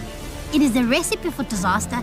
It is almost putting the fox in charge of the chicken house. The ANC is the biggest beneficiary of cadre deployment corruption. How was it possible for these criminals to be appointed to positions of such power in the first place? It's one of the biggest criminal stitch-ups in the history of South Africa. It's impossible for anybody in the ANC to say they didn't know this was happening. They knew what was going on, and they chose to do nothing about it.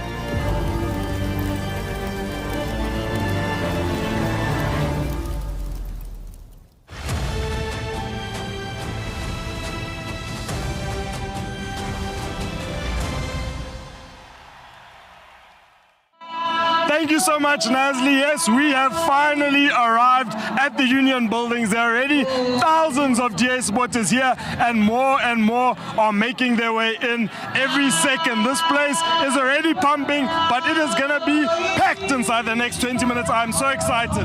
And here with me now, I'm with the DA provincial leader in Mpumalanga, Jane Sitole, as well as the man, the myth, the legend, the mayor of Mbongeni, and our premier candidate in KZN, Chris Papas. Guys, welcome to the capital city. Chris, how excited are you to be here today? It is so electric, Kwena. I'm so excited to be here.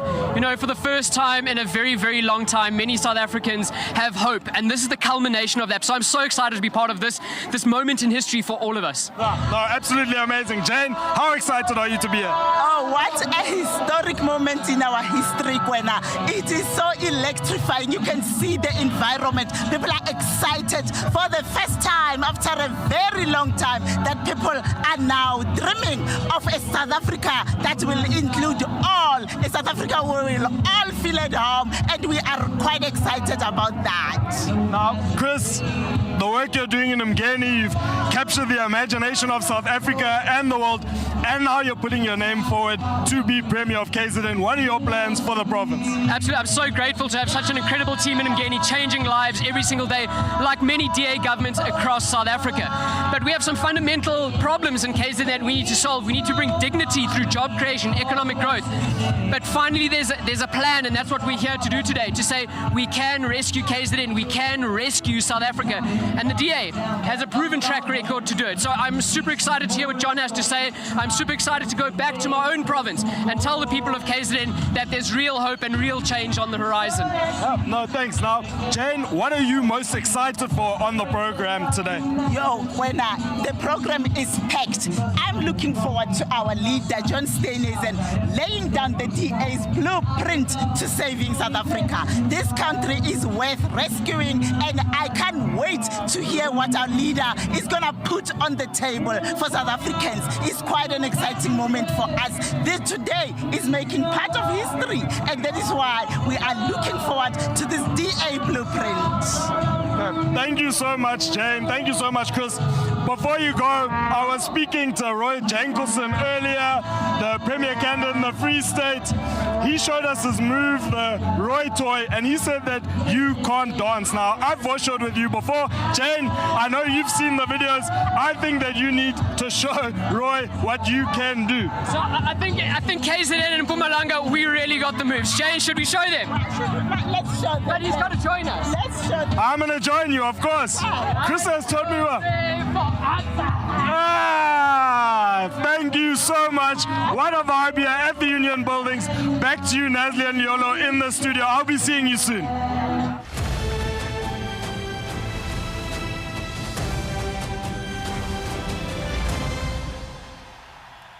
It's really quite emotional to be here today and to see what we've been able to achieve. When I first visited the site, it was essentially rubble, a house that had fallen literally on top of the family that were living here.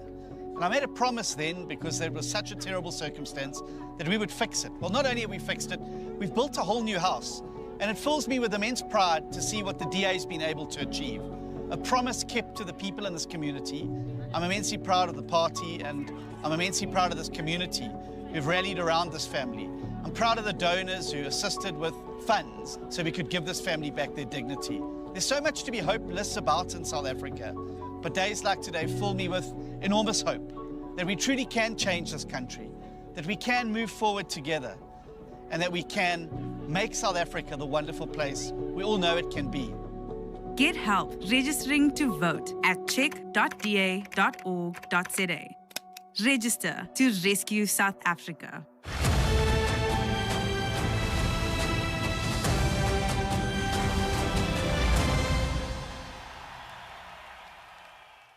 Chris and Jane, well done. Keep up the good work. It is so inspiring to see thousands and thousands of South Africans come together to unite behind the DA's mission to rescue South Africa. Leslie, one of the biggest problems we have in our country is poverty. Millions of South Africans go home, have no food to eat at the end of the day. We also know that many students are not getting a quality education in our schools.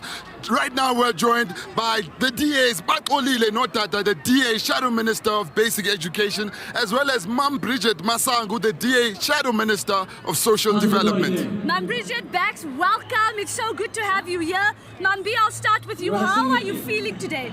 This is an amazing feeling. I cannot describe this awe-inspiring moment where all South Africans from all walks of life are coming here to make history as we prepare to rescue South Africa. Bax, how are you feeling today? Look, this is exciting, it's electrifying, and it's so good. It's such a good feeling to see that there's seeds of change. Many South Africans are literally standing up to rescue our country, and they came out in their droves and in their numbers to say that we believe in your plan, we believe in you saving South Africa. So it's actually exciting to be here. So I'm looking forward to the event and everything that we're going to deliver, our offer to South Africans. Yeah, absolutely. Mambi, we always hear that the Department of Social Development is failing millions of South Africans when it comes to social grants. Can you tell us what is the problem exactly? The Department of Social Development, through its entity SASSA, they have made it their business to make sure that people do not get their grants, people drive or get transport and travel long distances to get the meager grants that they are getting, only to be told that there are no grants, you must come back the next day and the next day and the next day. We are having people who are old, people with disabilities, children who go without their grants because SASSA or the Department of Social Development is not working for the people of this country. And this is why the Democratic Alliance is coming with a social development policy that will ensure that people get their grants on time, that will ensure that the older persons are being looked after, that will ensure that the children get their grants until they are in matric, because that is what people, the cost of living is so high that people cannot afford to live without their grants. So this is why we have the social development policy of the DA to rescue South Africans that are poor and vulnerable from the clutches of the oppression they are experiencing under the ANC government. Bax, you, just this past week, you delivered a superb speech in Parliament. Please make sure you go and have a look at that speech. You spoke about the education system. Can you reflect on that a little bit? Look, we live in a country where we've got a government that is delusioned, that's out of touch with reality and what is happening in South Africa. So it's very, very important for us to understand that South Africans, a lot of children still die in pit toilets. There are dilapidated mud and asbestos schools in South Africa, and you find that a lot of children can't read for meaning in any language. 81% of them, there's a stranglehold by unions that are holding on teacher appointments, appointing teachers that can't pass subjects for the very subjects that they need to teach. And we need to make sure that we rescue South African children from a failing public education system that is basically sending them to a lifetime of poverty and unemployment. And this ANC government needs to be voted out today. What is the solution? The DA has got a rescue plan to save children from this failing public education system. Number one, we want to make sure that children have got 210 days of full school days where there is focus on teaching and learning. We want to allocate 2 hours to reading for meaning and numeracy 1 hour in schools from early childhood development, grade R and the foundation phase. We'll have systemic tests at grade 3, grade 6 and grade 9 to make sure that we improve the quality of learning in the classroom. The second thing that we need to do is to make sure that we appoint teachers that are qualified to teach what they teach, and we must upskill them so that they can teach skills that are needed for the economy by diversifying the curriculum so that learners acquire skills and education. They can go out and look for a job, be entrepreneurs, participate in innovation, and even access institutions of higher learning. The third thing that we need to do is to make sure that we keep learners in schools, curb learner dropouts, and by diversifying a curriculum, having psychosocial support for those particular learners in hotspot areas to keep them in school and make sure we go look for them is important.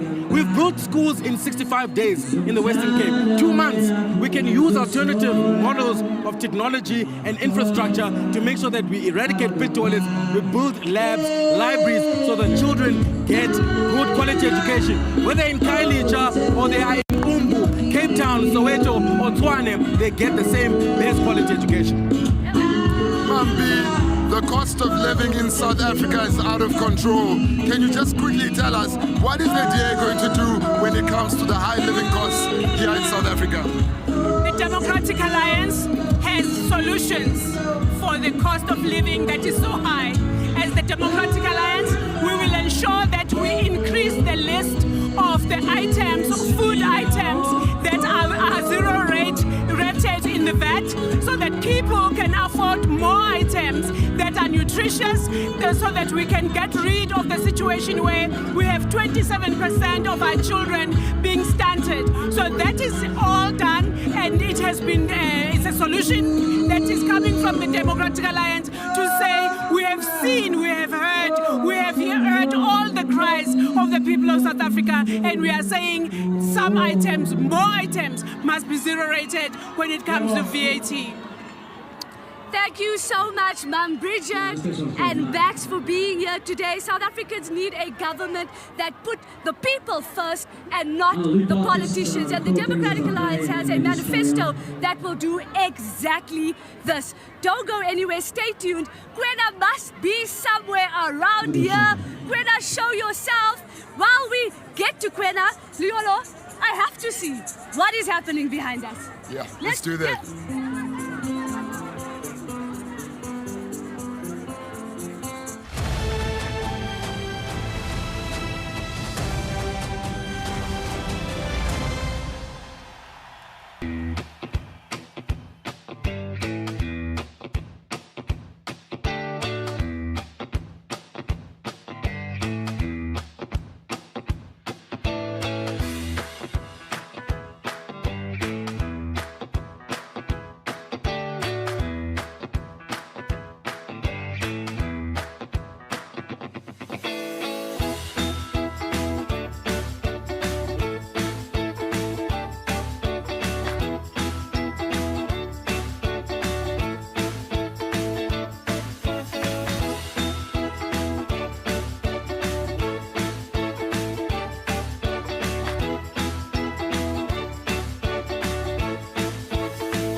We have finally made it to the Union buildings, and let me tell you, it is pumping here. Now, I have it on good authority that Cyril isn't here. He's at his farm in Palapala, and thank goodness, because he would have gotten no work done with this vibe, this energy, and this noise. But I'm joined here by a special guest, our Premier in the Western Cape, Alan Wendy. Alan, welcome to Gauteng. Welcome to a capital city.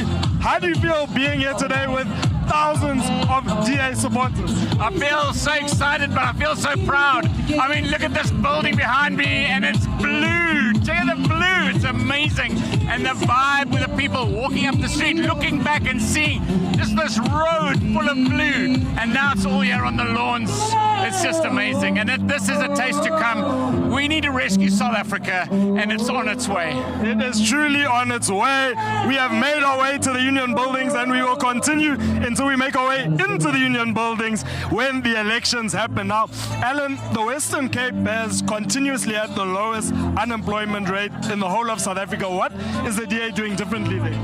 So listen, before I get to the unemployment rate, if you look behind me, you can see the Union buildings, and you can see Madiba standing there like this. I promise you, he's got a smile on his face. He can feel the change in South Africa, and South Africa needs that change more than ever before. And nothing like a job brings change.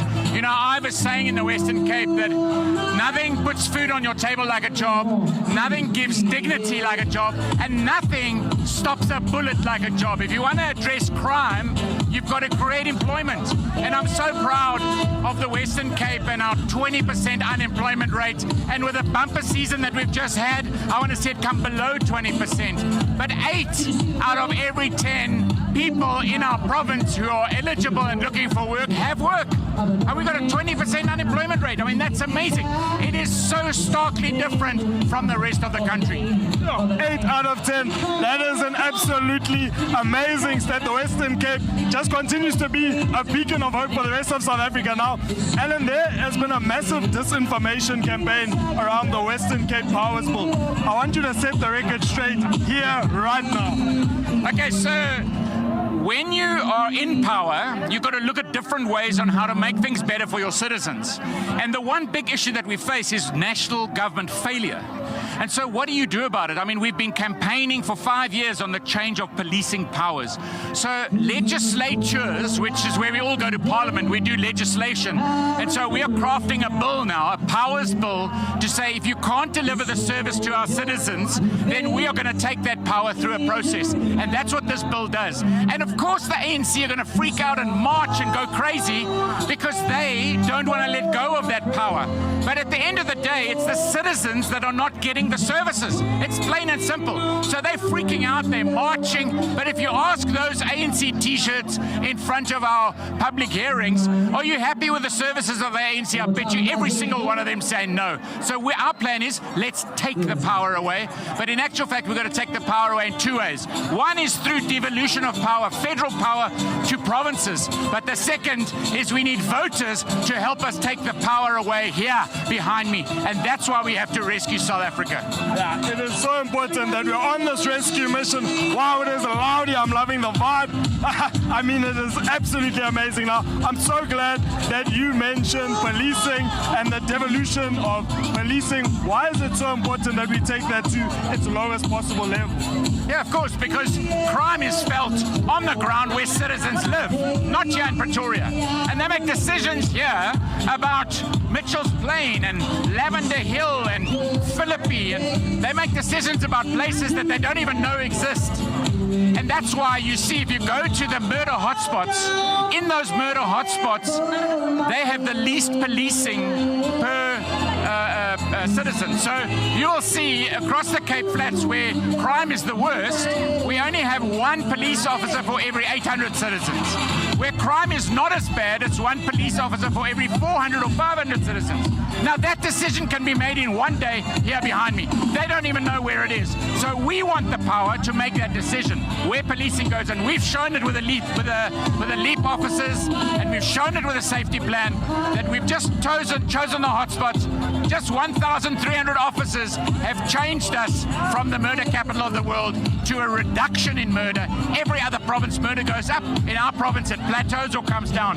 Only with 1,300 officers, you can make a difference. Now imagine if we had all of the policing powers. And then, of course, we've got to go to violence prevention, getting to kids before they become gangsters. I mean, there's a whole science here. It's a process. It's about behavior change and jobs and, you know, pride. And there's a whole lot of things that mix in it. But that's what we're getting right in the Western Cape.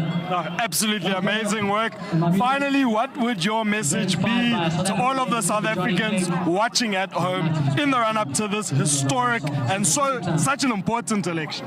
The power is in your hands to rescue South Africa. South Africans, you can make that choice. It is in your hands. Those that are not on the voters' roll, the president hasn't announced it yet, so you've got a couple more days, so go and get on the voters' roll. It's quite easy. You just go online, register online, just go into Google, IEC registration online, you'll see it there. Make sure you got your ID document with you. Get on the voters' roll, and those that are on the voters' roll, you can make the choice. The power is in your hands to rescue South Africa. So we have to make sure that in this election, we bring that change. South Africa deserves that change, and you are the ones that can bring that change. Let's rescue South Africa together.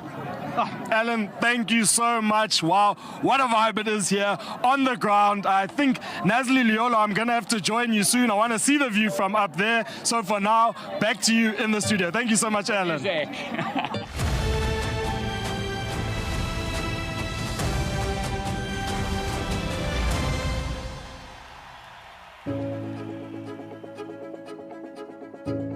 The next 2 days is not about politics or about politicians. The next 2 days are about the people of South Africa, because our country does not have a second to waste. Now it is time for leaders gathered here today to put aside differences of the past and focus firmly on the future. When I first announced the DA's commitment to a project like this, there were very, very many naysayers who said that this group of parties could never even reach the point of sitting around the same table. And yet, here we all are today, signing a historic and unprecedented agreement to rescue South Africa. What we've done today is to lay the foundations of a new majority in South Africa and usher in a new government that puts people ahead of politicians. Today, without any doubt, I can say that this agreement has brought hope back to South Africa. There are 27 million people in this country who did not vote in the last election. Your country needs you now, your people need you now, and this charter needs you like never before. So I'm now calling on every South African, wherever you may be, in whatever corner of this beautiful country you are, that we need your help to rescue South Africa. Get help registering to vote at check.da.org.za. Register to rescue South Africa.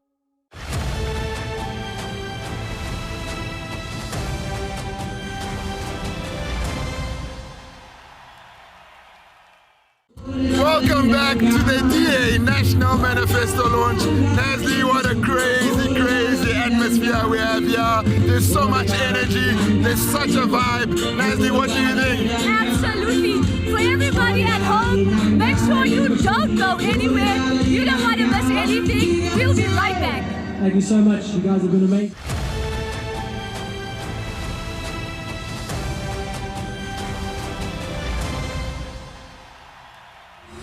1994 was a great moment in our country's history. We were united, we had hope. We all shared the same dream of one South Africa for all.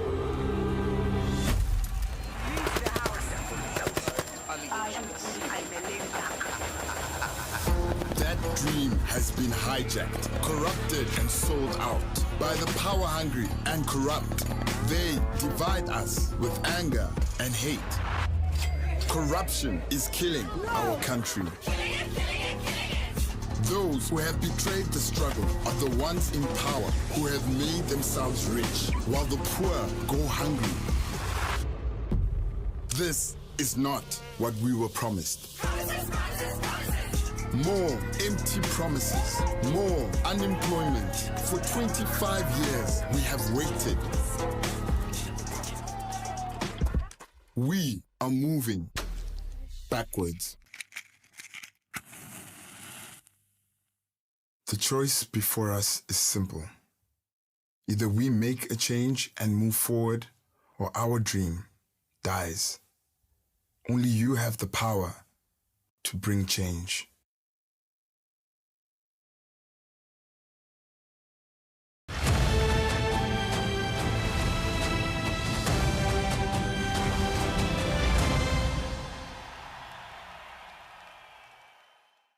Just joined us. Where have you been? We have incredible performances coming up by Master KG, Siki Jo-An, and Darren just to mention a few. And of course, we have the DA leader, John Steenhuisen, that will be unveiling the DA's 2024 election manifesto. Now, Leono, we have heard about the incredible musical performances. Who are you looking forward to? Nasli, I won't lie to you, I'm looking forward to Master KG. And later you might see me bust a move or two, so it's going to be exciting. But of course, we do have the DA leader, John Steenhuisen, delivering the rescue plan here today to the people of South Africa. What a historic day. We are joined now by Kadli van Wyk, Stellenbosch MMC for planning, and Nicholas Inyati, the DA Youth Federal Interim Leader. Welcome, Nicholas. Welcome, Kadli. I have to speak to you first. Your favorite kid, Darren, is on stage right now. How are you feeling? Sadly, Uncle Kurt is on stage, and I can feel the man is coming all the way. It's blue bars, and we want for DA to be in the Union Building like all of his people. We are so proud to be here today. Nicholas, how are you feeling today? You were marching and you made it to the Union Building. The crowd is electric. I feel energized. This is a reflection of what the DA is. Many have ruled us out and said we will never govern. Behind me is a reflection that we will govern. Many have said we're a party for only a certain group of people. The people out there beg to differ. So today is a very special day. We're going to take over the Union Buildings. The energy on the ground, man. I'm sweating, but I want to go out there. I want to dance. I want to move. And to the people at home who keep on sharing this live, we keep on commenting on our social media. We see you, we feel you, and we hope that you're also here. Now, Nicholas, I mean, the environment was crazy. You were marching with all the DA supporters. What was the feeling? What was the energy from the people that you spoke to? The message is one. We are in it to win it. DA is ready to rescue South Africa. The massive impact on the ground. People who are greeting us, people who are saying, DA, come and rescue us. The DA is the only party that is big enough to remove these criminals from the Union Building. Today was more than just a march. Today was a symbol that we are taking John and putting him into the Union Buildings. As you can see behind you, the Union Buildings are blue, and this is a reflection of what we will see after elections. Currently today, the DA is unveiling its election manifesto for this year. Do you think this manifesto is what is needed to turn things around? 100%, Leslie. This is not only a blueprint, it is a game plan the DA is going to use to rescue South Africa. Time is ticking because of the corruption and the load shedding brought to by ANC. And the DA said time is now, time is ticking. We must register to vote, we must vote on the ANC, and we must bring good governance to the whole of South Africa. Nicholas, what performer are you looking forward to see today? I'm looking forward to seeing some cat Darren. I hope I can do some suki. But my favorite is Master KG, and we all dance to Jerusalem today. Kadli, what is your message to all the South Africans at home who maybe feel like voting is not the right option? What would you say? Nasli, my message to them is simple. Make sure you take ownership of your future and don't allow others to decide for you. You have power in your hands to create the future in South Africa you want. So go out and vote for the DA. Nicholas, as a young person living in this country, can you just explain to the youth of South Africa in 30 seconds, what do you think they can expect today? We are giving people ithambo lenyoka. Sabanika ithambo lenyoka. Ithambo lenyoka lihlabela imzondayo. Today we are presenting a blueprint on how we plan to rescue South Africa. This is more than just a manifesto. This is a reflection of what you have told us are your needs. And today we are giving you a plan on how we are going to solve each and every problem that is facing South Africans. This is the blueprint to rescue South Africa. Liolo, to everybody at home, I want to let you know. Tanko, Captain Tanko! Now, Democrats, join me in welcoming on stage the beautiful Xhosa Queen, Siki Jo-An! Yeah! Oi, oi! Ay, ay, ay, ay, ay, mo!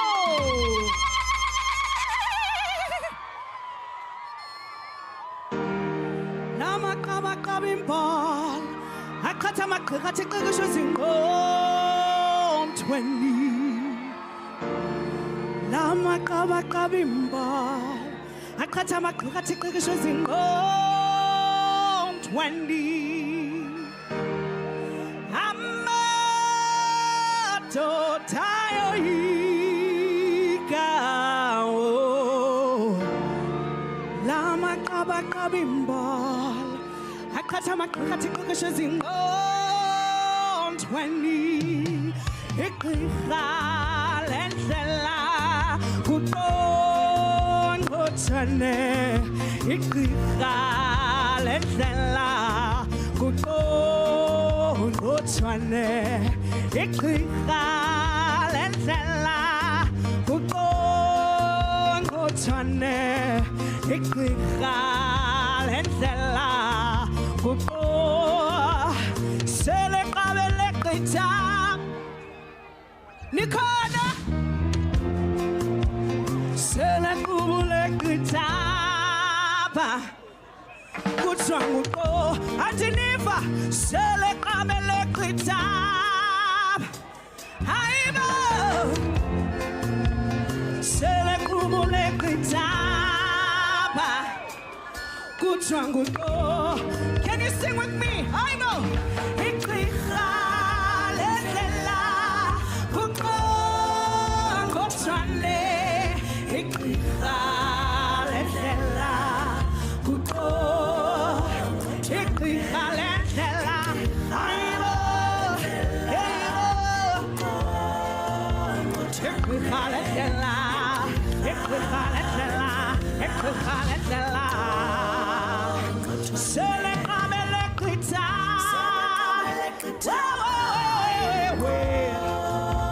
sele kubule qitha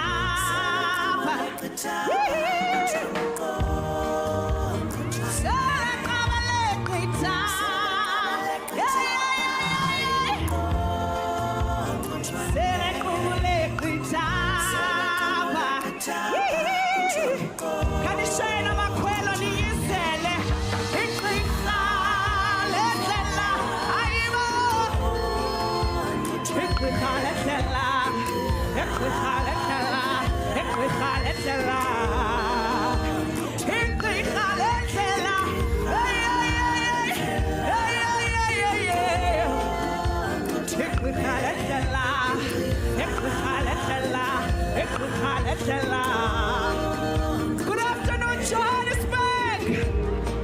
Good afternoon, Gauteng. What's up, Pretoria?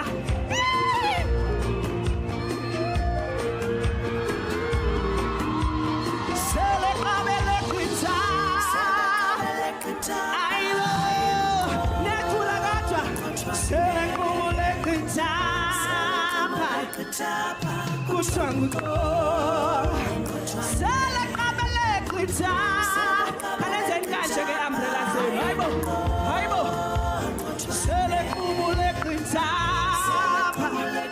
hayibo kanenzeni kanje ke umbrella zenu igqirha lendlela kuqongqothane igqirha lendlela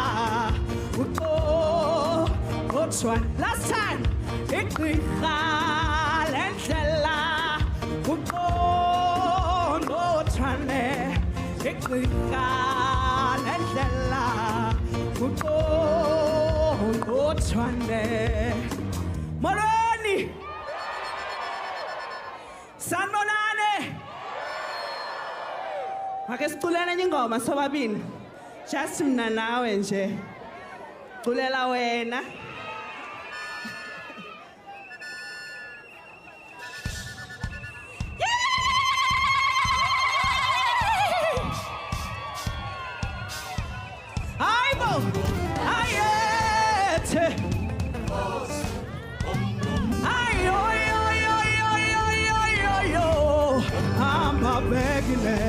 usukuhlala ndawonye ngithisa mfundi mayingabe ndawonye Tinganiwe tifuna ukusela ayibonza ithetha lento buyithetha kumeva kwendlu Tinqethe mhlabam ungabisandeza njalo Be a man of greatness now, a man so tall and strong in mind. Be a man of wisdom now, a man so tall and strong in mind. Be a man of kindness now, a man so tall and strong in mind. Into the man the top and layer, into the daughter and let it shine. This is what you are, this is what it was planned now. This is what to be, every kind of humanity. This is what to say with the kind of meaning. This is what to feel. Oh, we are growing, growing. We are growing higher, growing. Can you tell him ayete, Kosi, ayete, Kosi, ayete, Kosi, kokubel, ayete, Kosi.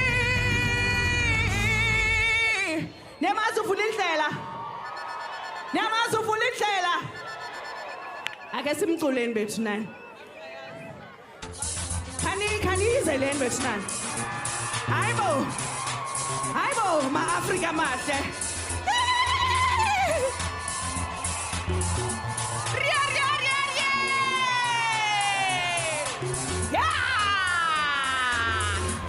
Hayibo, akhona abafana apha ekhaya. Hayibo, vula indlela wemamgobhozi. Unyana wami, haleluya shada namhlanje. Vula indlela wemanyawuza. Sukuma nomona, nyana wami utshatile. Bengingazi, yamanu makati. Unyana wami, elujongile this time. Makhatebe, vuke kuseni, uze emtshatweni. Siyatshaptisa namhlanje. Bebesithi, unyana wami ulixoki. Bebesithi, angeke atshapte. Vula indlela wemamgobhozi. Vula indlela elumona. Vula indlela wemamgobhozi. Vula indlela elumona. Vula indlela wemamgobhozi. Vula indlela elumona. Kodwa wena mangobese, wena unomona. Ngoba unanyana, unento zodwa yoyoyo mangobese, wena unomona. Ngoba unanyana, unyana njengowami. Bengingazi, yamanu makati. Unyana wami, elujongile this time. Makhatebe, vuke kuseni, uze emtshatweni. Siyatshaptisa namhlanje. Bebesithi, unyana wami ulixoki. Bebesithi, angeke atshapte. Vula indlela wemamgobhozi. Vula indlela elumona.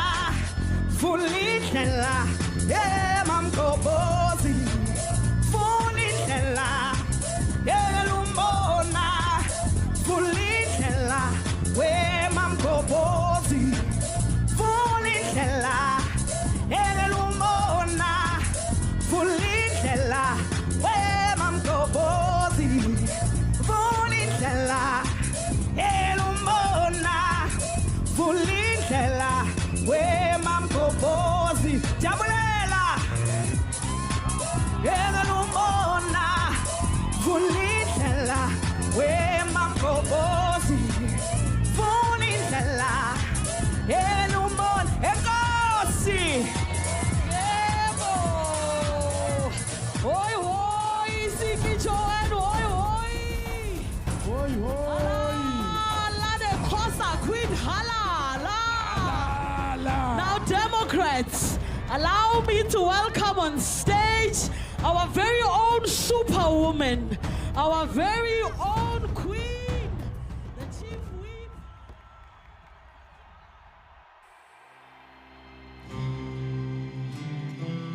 Democrats, South Africans.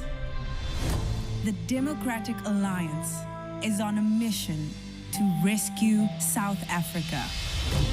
From across all 9 provinces, thousands of DA members, activists, councillors, and leaders have come together at our nation's capital to show that for the first time in 30 years, we have a real chance to bring about a new government.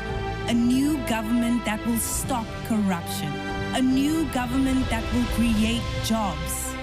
Today, we unveil our plan to rescue South Africa. Welcome to the Manifesto Launch of the Democratic Alliance. Welcome to the capital city.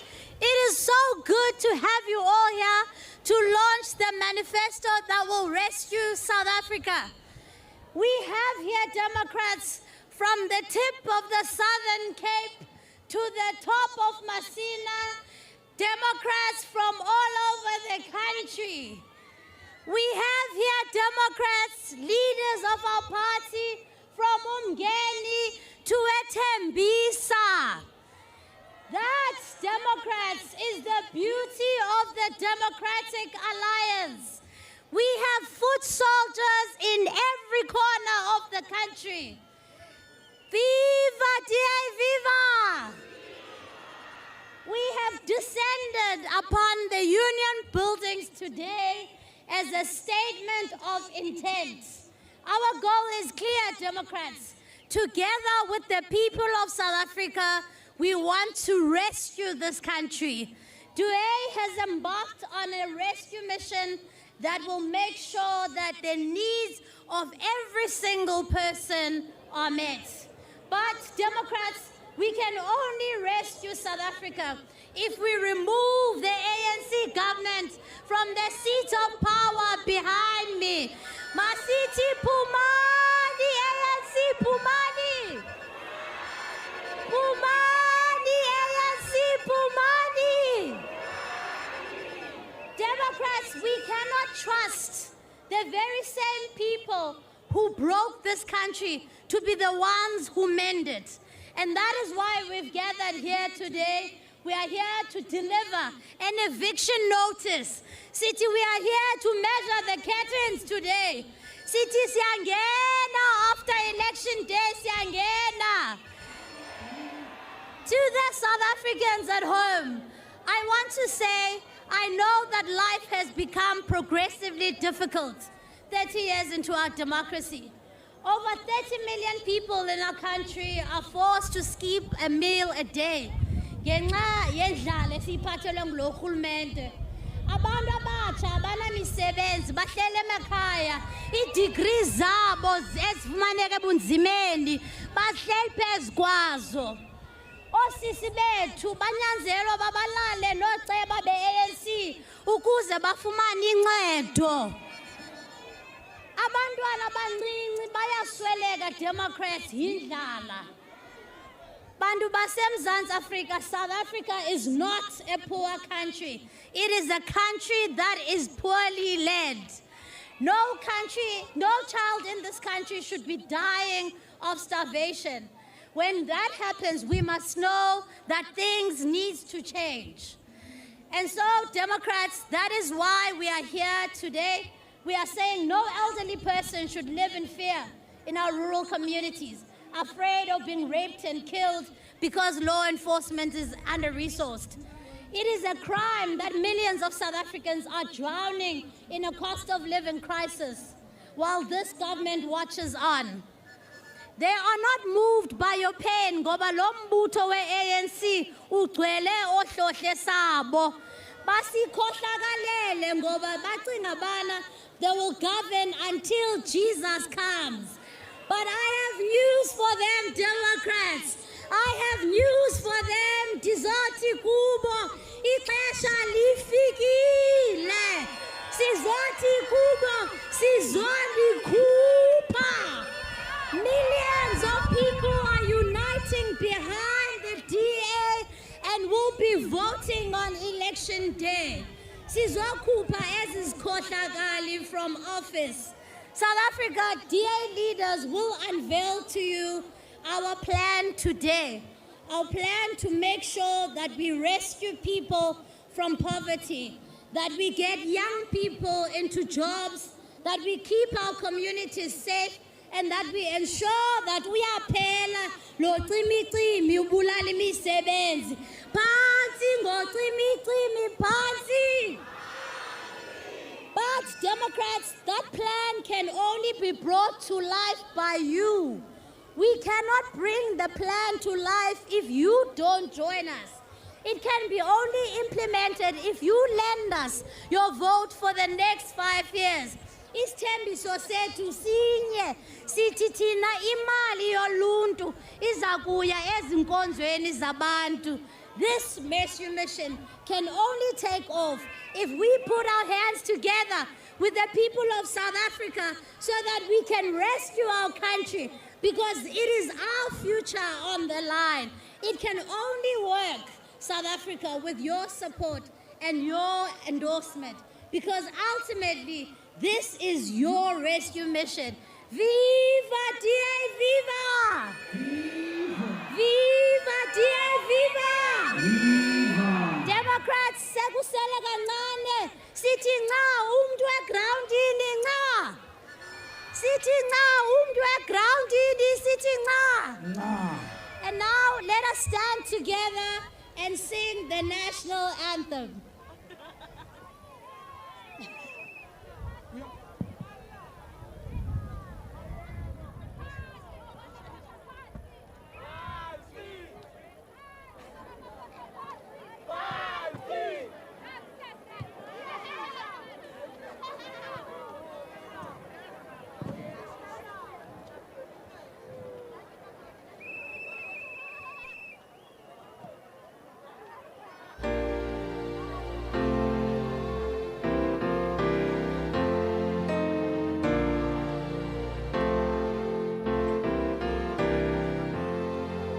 Kosi sigeleli Afrika, maluphakanyiswa phondoloyo, izwa imithandazo yethu.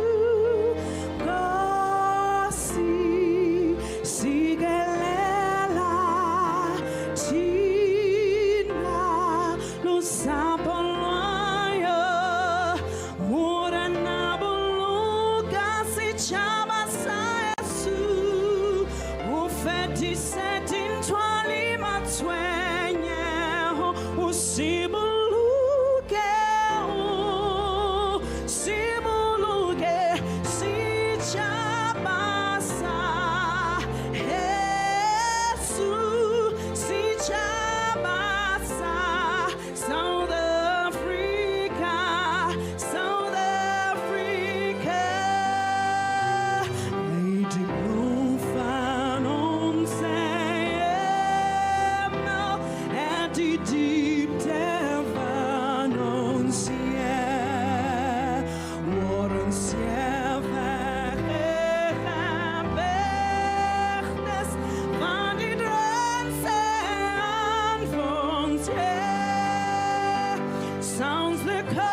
And now, Democrats, please join me in welcoming to the stage a man okhokela Democratic Alliance apho eGauteng, umfowabo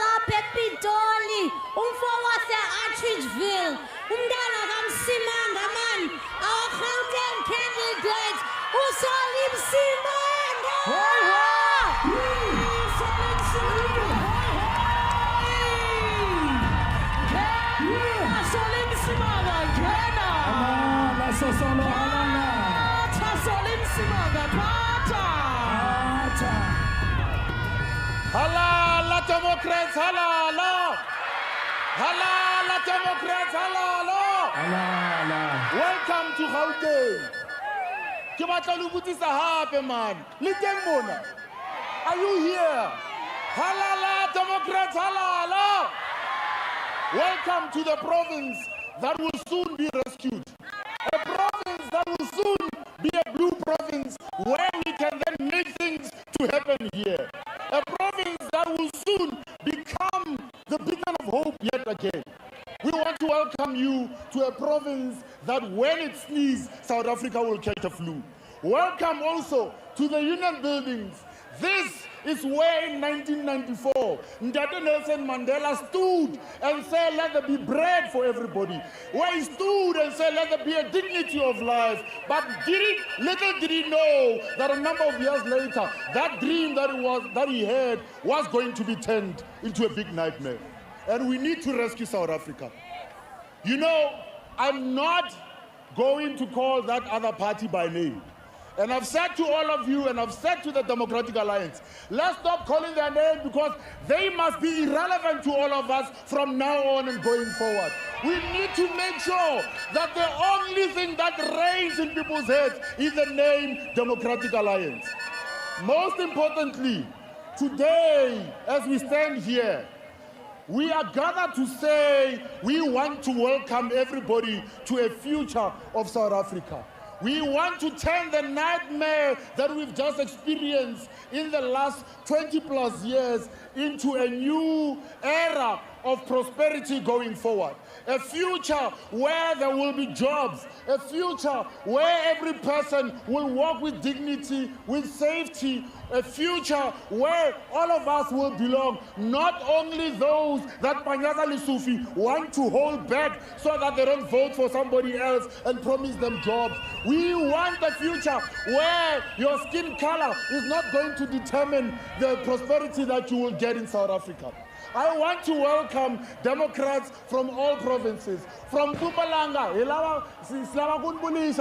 from KZN, from Western Cape, Eastern Cape, Sitimolweni, Abantu base Limpopo, Shaweta Nangwena, Abantu base Northern Cape, Uleket Masekeners, Abantu base Free State, Kirdumelam Barabesuka Ofela. And here in Gauteng,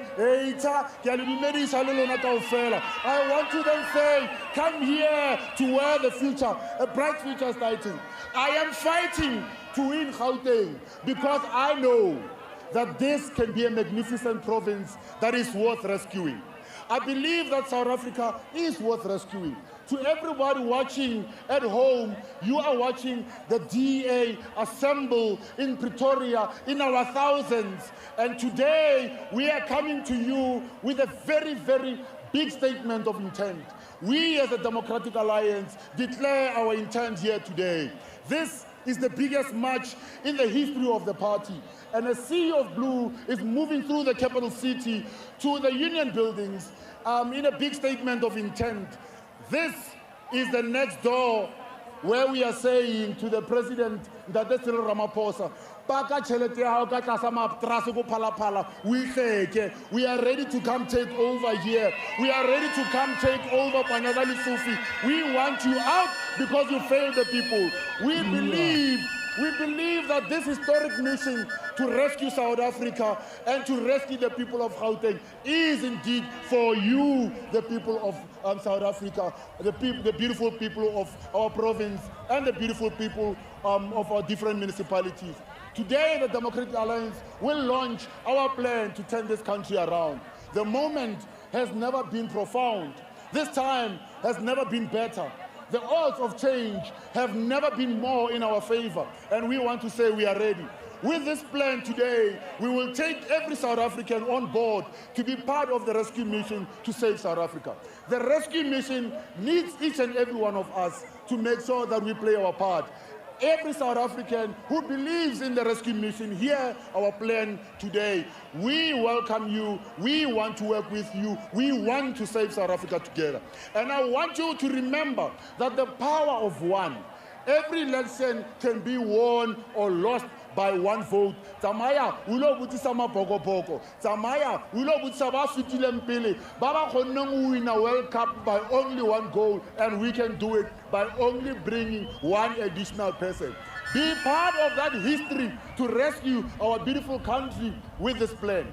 Please, don't let others decide your fate. Don't let anyone else choose your future. Your future can be better when we work together to rescue South Africa. Be the one. Together, we will rescue South Africa and we will rescue Gauteng. Hala, hala, Democratic Alliance, hala, hala. Bambili, Democratic Alliance, Bambili. Yalabu.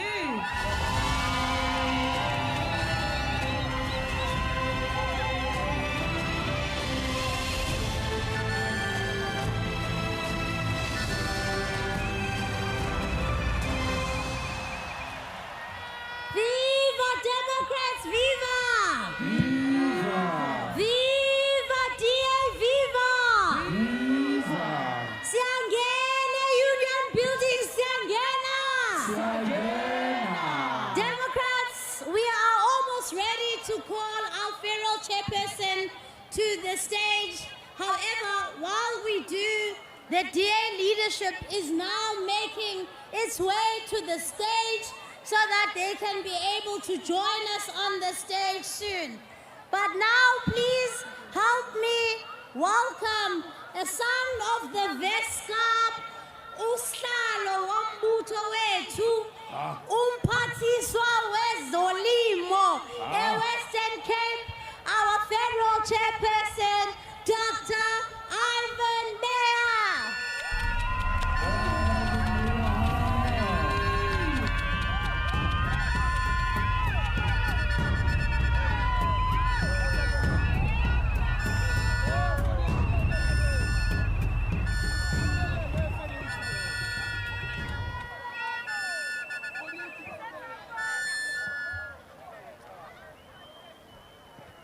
Good afternoon, Democrats.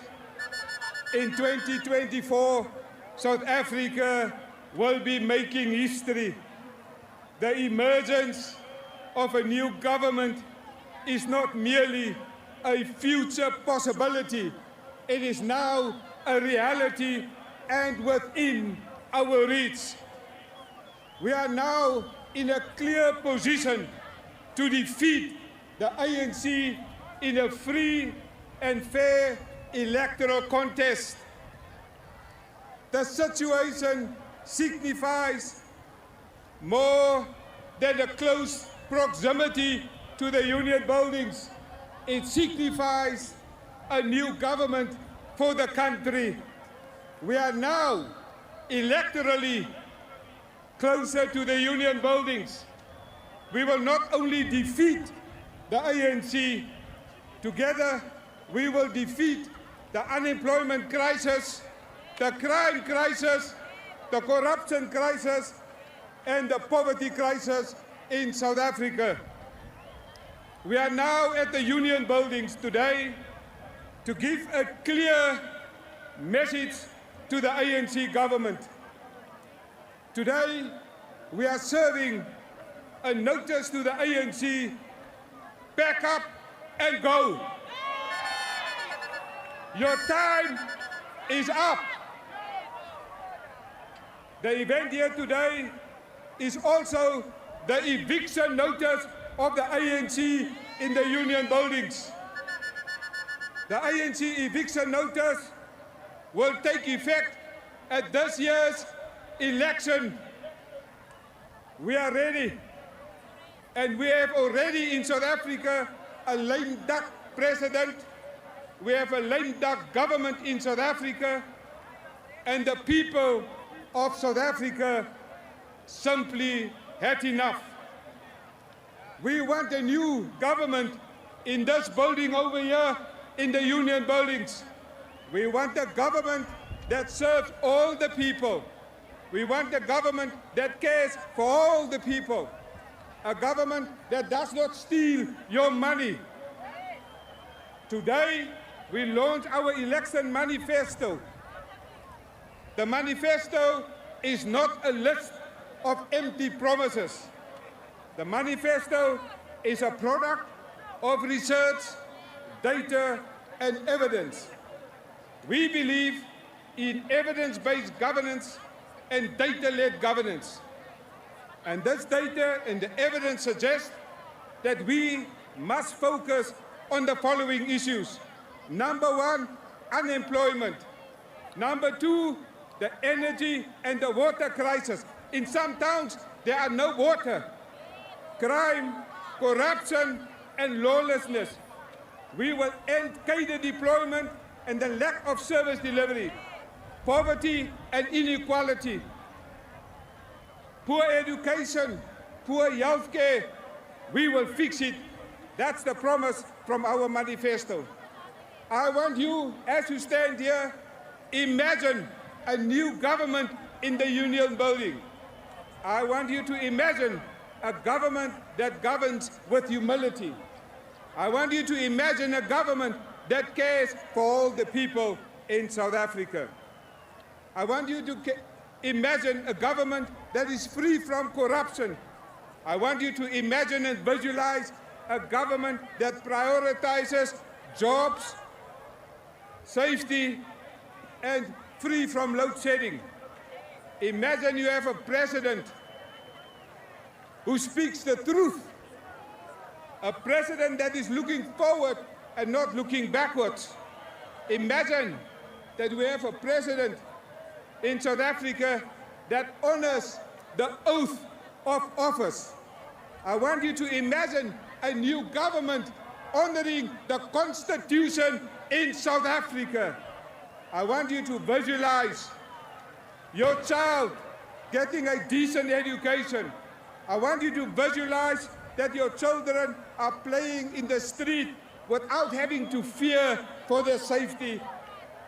I want you to imagine you getting a job and care for your family. I want you to imagine that you can travel peacefully on a clean and reliable public transport. I want you to imagine that you compete with a job without worrying about race-based quotas. I want you to imagine our farmers across South Africa can farm peacefully without having to look behind their shoulders. I want you to imagine that we have zero corruption. I want you to imagine that girls and women can walk in the streets without having to worry about gender-based violence. Can you imagine a police force that is not corrupt but honest and professional? Imagine that you have a social welfare system and a grant system that works effectively. Can you imagine that we could live in a peaceful country in harmony without a corrupt government? Imagine a real government that brings in the private sector and finally end load shedding. Imagine going to clinics and hospitals where there are professional staff, enough medicine, enough caring environment when you are sick. Suid-Afrika, dit help nie meer nou om te kla nie. Dit is nou die tyd om die ANC uit te stem. U is nou verantwoordelik vir die toekoms van Suid-Afrika. Hierdie optog is die eerste stap, maar u het nog 'n verantwoordelikheid. Maak seker dat u wel geregistreer is om te kan stem in hierdie verkiesing in 2024. Maar nadat u geregistreer het, moet u asseblief ander mense ook motiveer om te registreer om vir die DA te stem, want ons soek 'n nuwe regering hier in die Uniegebou. Maar u stem gee nou vir u 'n aandeel in die toekoms van Suid-Afrika. Dit is nou u paspoort vir 'n beter toekoms. Your vote is now your share in the future of South Africa. Democrats, democracy is when you vote a government in and when you vote a government out. In 1994, South Africans voted the ANC in. This is now the time to vote the ANC out, because when you vote a government in, and the government out, you complete the circle of democracy. And thank you for your support. This march to the Union Buildings will go down in the history of South Africa as a turning point in our country. This day will go down in the history books as the day that we, the people of South Africa, recognizes the injustices of the current ANC government in South Africa. And we say, enough is enough. Can you repeat? Enough is enough. We want a new government in the Union Buildings. Dankie. Kaliboge. Siyabonga.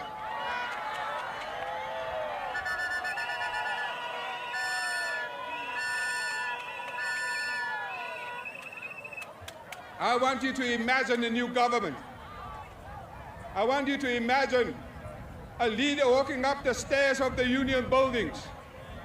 I want you to imagine a new president taking the oath of office, that he or she will become the next president of South Africa and respect the Constitution and honor the oath of South Africa.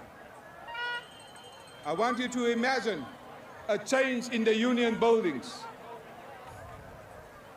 Ladies and gentlemen, I now want to invite the man in the arena, the man that is the architect of the Moonsword Pact.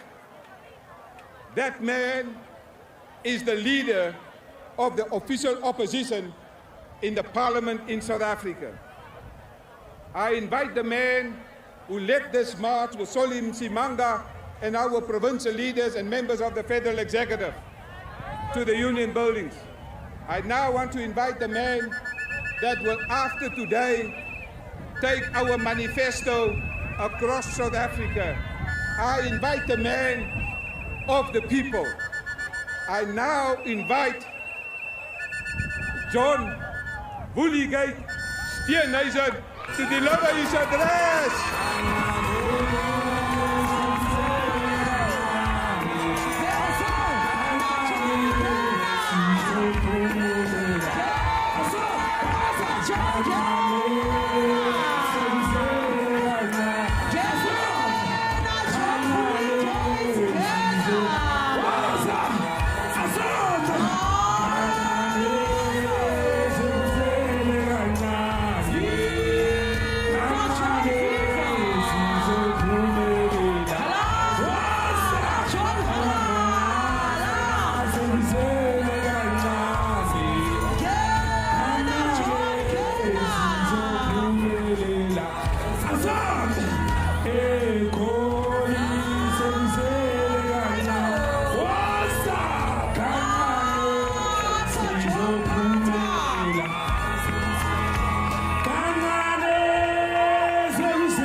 Democrats. It's great to be with you today here at the Union Buildings. We're speaking to you today from an auspicious location. Directly behind me are the Union Buildings. That is the seat of government and the heart of our capital city. Now, these buildings should be the pride of every South African. But over the past decades, these buildings have come to mean something very, very different. It's inside these buildings that the ANC created and executed the plans that have built the world's highest unemployment rate.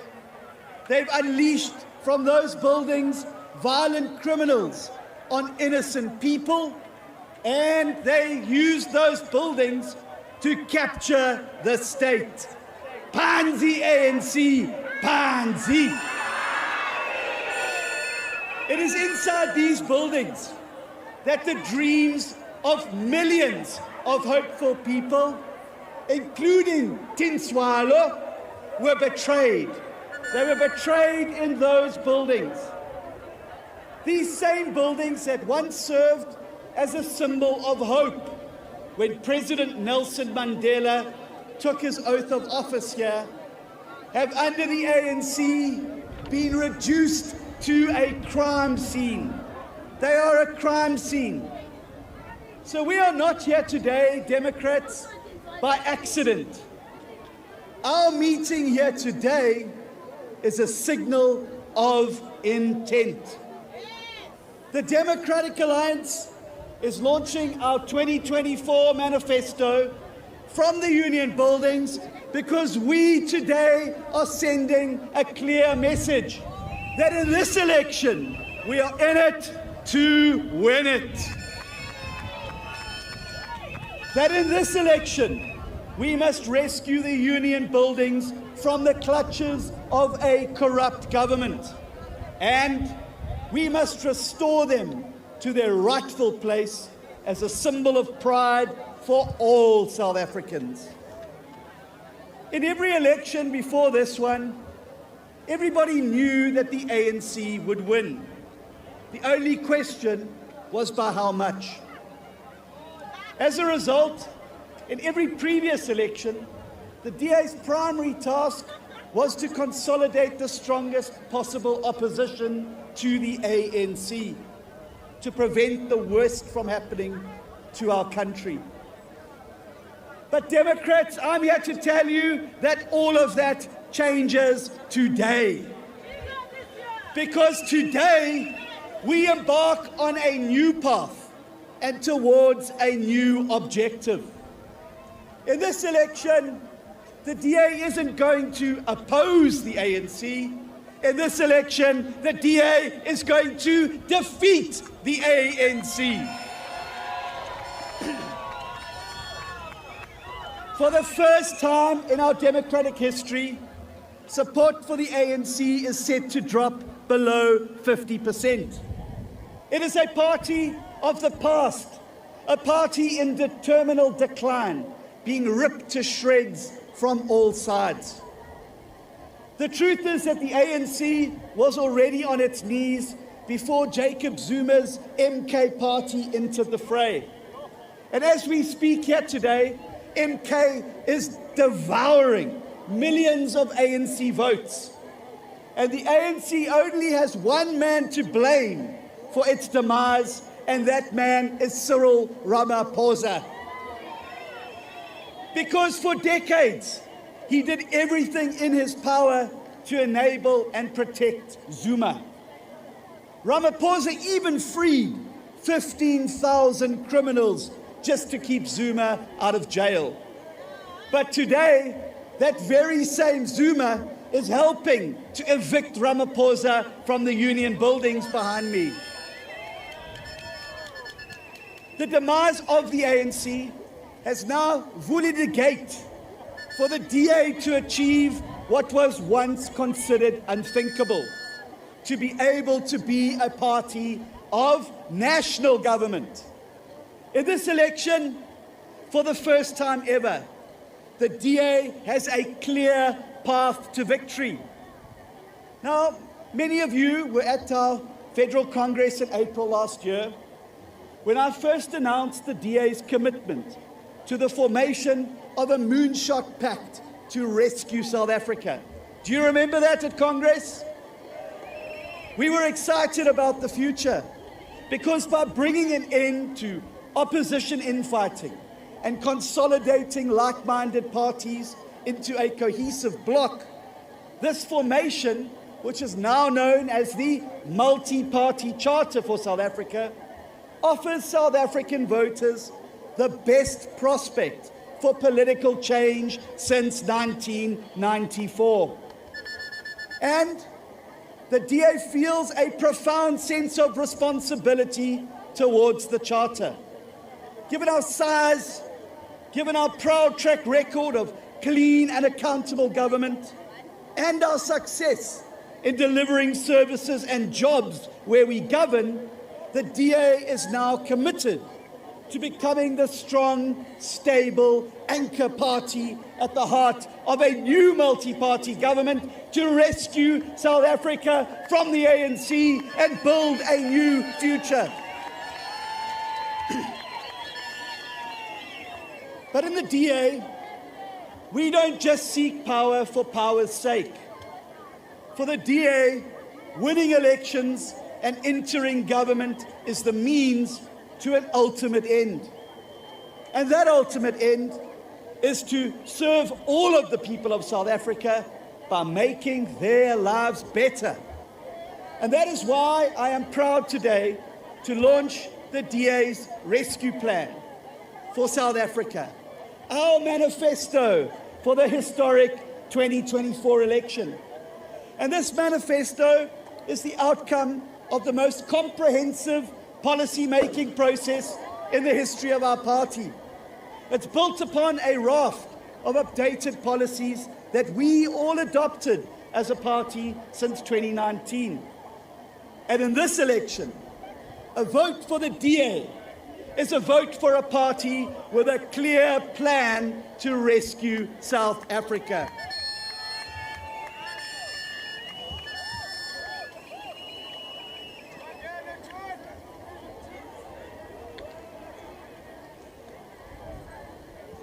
As the anchor tenant in a new multi-party government, the DA's key priorities during the 2024 to 2029 term will be to, 1, create 2 million new jobs for South Africans. 2, to end load shedding in South Africa and end water shedding. Number 3, halve the rate of violent crime, including murder, attempted murder, and gender-based violence. 4, crush corruption by abolishing cadre deployment in favor of merit-based appointments and a capable state that delivers for all South Africans.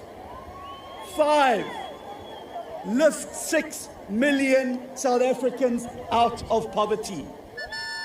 6, triple the number of grade 4 learners who can read for meaning. And finally, 7, ensuring quality health care for all South Africans. Those are 7 great things. Now, unlike most other parties who are going to come and promise you the sun, the moon, and the stars, the DA's rescue plan is not pie in the sky. Because it's easy for parties to come and stand before you that have no track record in government to get up and read out a list of impossible promises that they could never implement and never fund. But you know what? South Africans are tired of empty promises. They are tired of hearing about bullet trains when the trains that they used to take to work no longer run. They are tired about industrialization plans when the factories that they used to work in have closed due to load shedding. They are tired of hearing about smart cities when they don't feel safe on the streets of their own cities where they live. So what the DA offers you today are not populist promises, but solemn pledges. We will focus our time in government like a laser beam on implementing these key 7 pledges, because we understand that if you don't fix these key 7 pledges, South Africa does not have a future. So unlike the President's desperate efforts to whitewash his government's failures, The DA's manifesto is rooted in the reality of what South Africa is in 2024, not what it promised to be in 1994. In 1994, our South African dream was for a country where the lives of this generation would be better than the lives of their parents, and that their children's lives would be even better still. But in 2024, the nightmare that confronts us is that the lives of our children could be much, much worse than our own. Because the ANC has so utterly betrayed our nation that we are now further away from fulfilling the dream of 1994 than at any other time in our democratic history. On Thursday, Ramaphosa used a handful of successful young people to try and defend his claim that South Africa is some kind of heaven on earth for Tinswalo in South Africa and her peers born after 1994. Now, don't get me wrong. I salute each and every one of those young people for helping to build South Africa. But the cold, hard truth is that young people in this country do not succeed because of the ANC. They succeed in spite of the ANC. So, if Ramaphosa wanted to honestly reflect on the lives of our young people in South Africa, then for every 3 employed people, he would show us the 7 who have never had a job in their lives. If he was not trying to deceive us, he would admit that every 5 young people that finish matric, there are 5 others who failed or never even made it to matric. If he was honest about crime in this country, he would acknowledge that under his watch, the dead bodies of people murdered would fill the FNB stadium twice over. Pansy ANC, pansy. After all of the damage and destruction wrought during the 15 wasted years under Zuma and Ramaphosa, the 2024 election is sadly not yet about fulfilling our dream of 1994. This election is about survival, the survival of our South African dream. It's also a shame that the ANC only chose to focus on Tinswalo. No matter what your age, no matter what your name is, no matter where you come from, I want to say to you that over the past 30 years, we have all grown up as democracy's children. But we should not be too surprised that the president excluded from his speech Auntie Fatima from Eldorado Park, Farmer Johan from Citrus Dal, and Kishav, the entrepreneur from Chatsworth. After all, this is the same man who deliberately excluded Drickus du Plessis from his recognition as our country's first ever mixed martial arts champion, purely because he refuses to keep quiet about the ANC's corruption. Drickus, the DA salutes your courage, inside and outside the octagon, just like we salute Bafana Bafana, the Springboks, our under-19 cricketers, and Sivanati Nonshinga, who yesterday won the World Boxing Junior Flyweight title. We salute all of you. En wanneer ons binnekort is in regering, gaan ons vir jou en al ons sporthelde die erkenning gee wat jou toekom. Want die ANC weet nie wat ons weet nie. My fellow South Africans, the only way to keep our South African dream alive is by creating millions of more jobs, including for our young people. The only way to keep our dream alive is by ending load shedding and water shedding, and by winning the war on crime. The only way to keep our dream alive is by abolishing the evil and corrupt system of cadre deployment, which locks qualified people out of jobs and destroys service delivery. The only way to keep our dream alive is by lifting millions of people out of desperate poverty in which they still language, to create schools that teach our children, and to build hospitals that heal the sick. And the DA is the only party with a proven track record and ability to deliver on these pledges.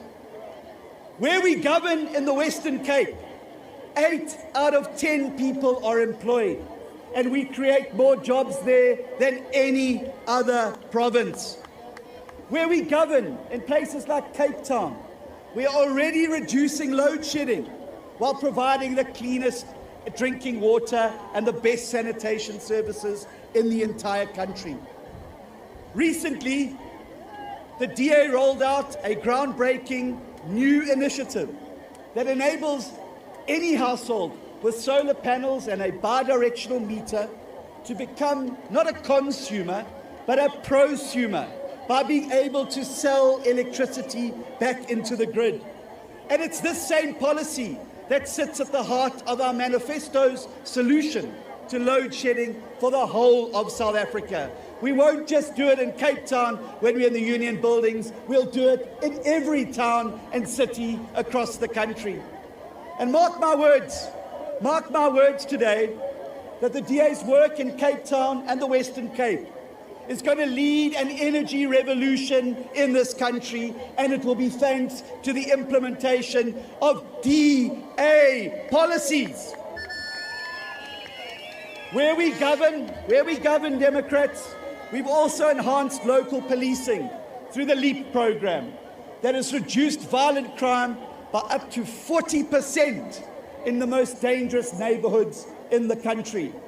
And even before we've entered national government, the DA is already abolishing cadre deployment. Whether Cyril Ramaphosa and Gwede Mantashe like it or not. And today, I have some breaking news to share with you. So listen properly. I've got some great news. And you heard it here first.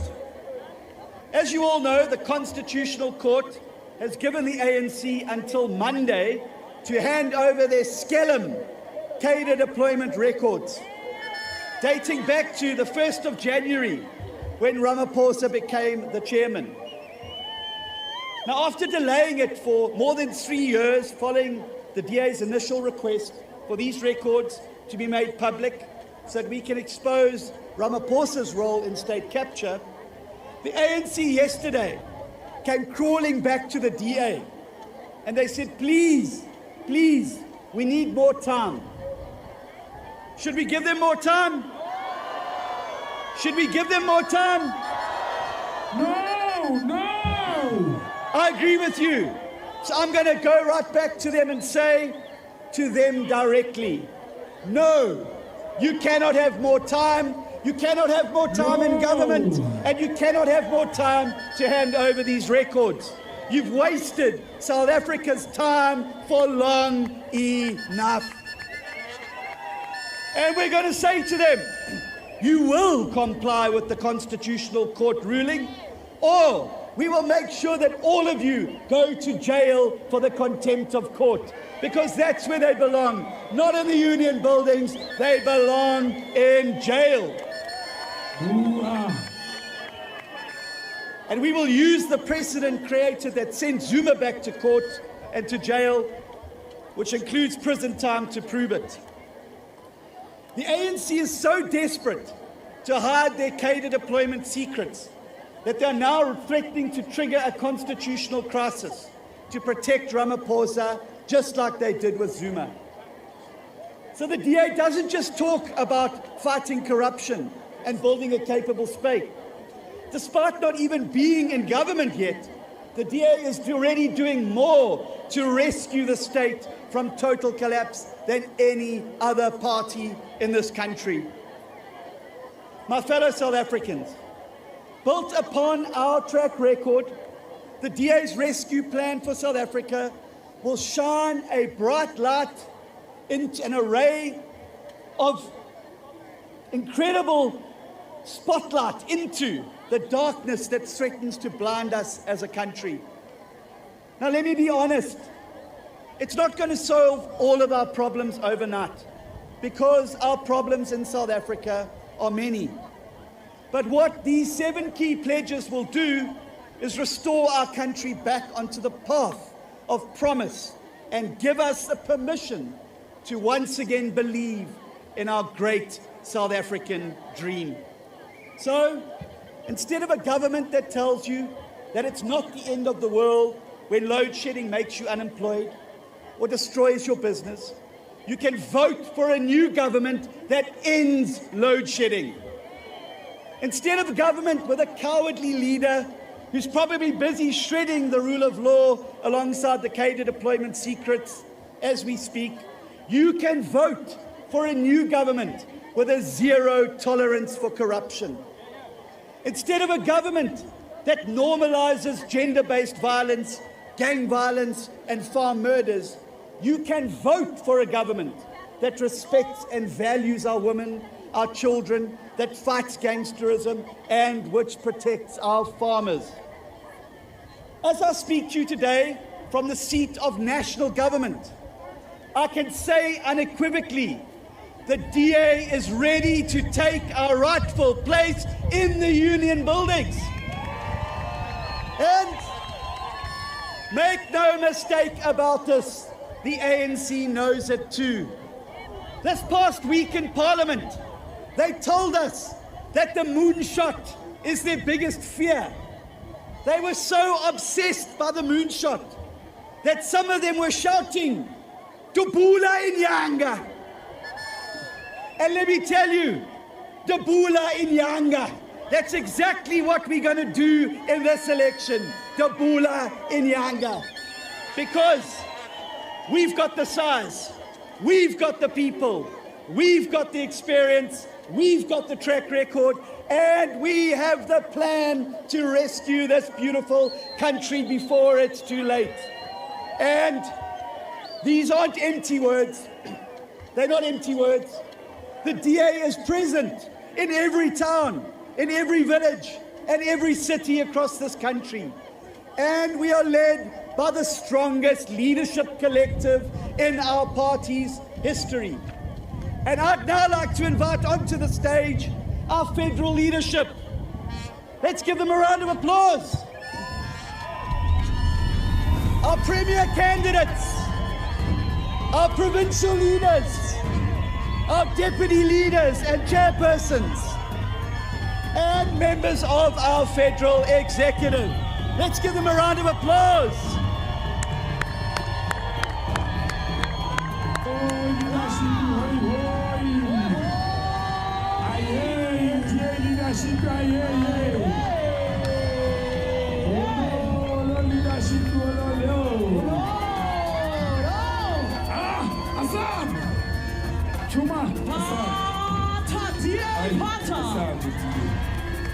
And so I say to Tin Swallow, I say to Fatima, I say to Johan, and I say to Keshav, I say to all of you, help is on the way.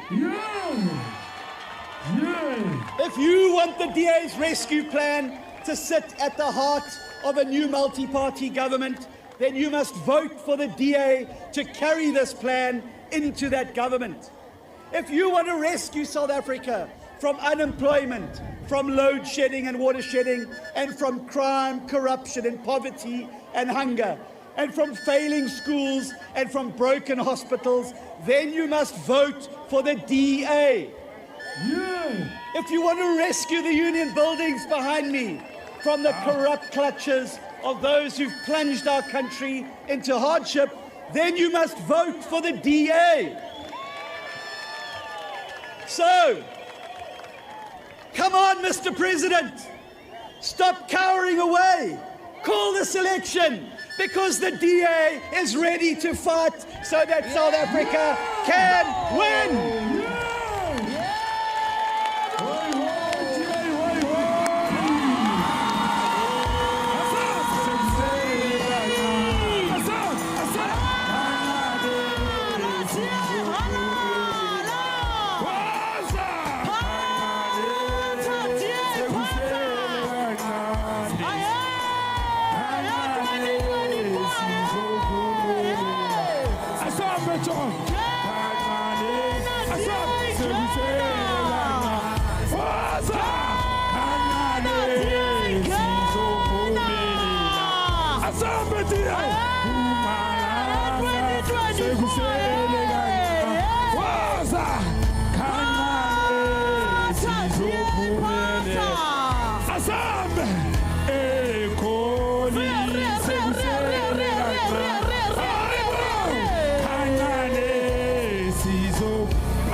Jerusalem, ikayalami. Dilondolo, uhambe nami, zungangishilana. Jerusalem, ikayalami. Dilondolo, uhambe nami, zungangishilana. Damu yami, alikulana, buso wami, alikulana. This side, I can feel you, I can feel you. This side, let's go. Damu yami, alikulana, buso wami, alikulana. Are you ready? Say 1, 2, 1, 2, 3.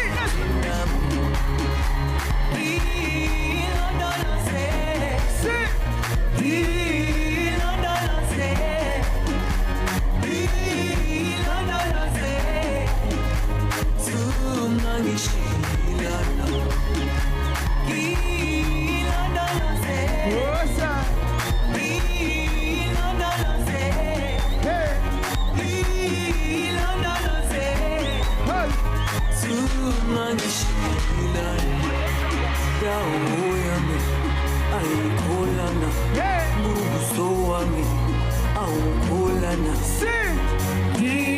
ilondoloze zuhambe. Let me see your hands in the air.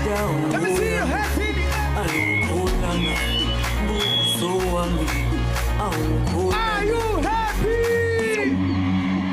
1, 2, 3, let's go.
Speech by the national leader, the federal leader, John Steenhuisen. I did promise you that when Master KG gets on stage, I'm going to dance. Are you ready? Are you ready? Let's go.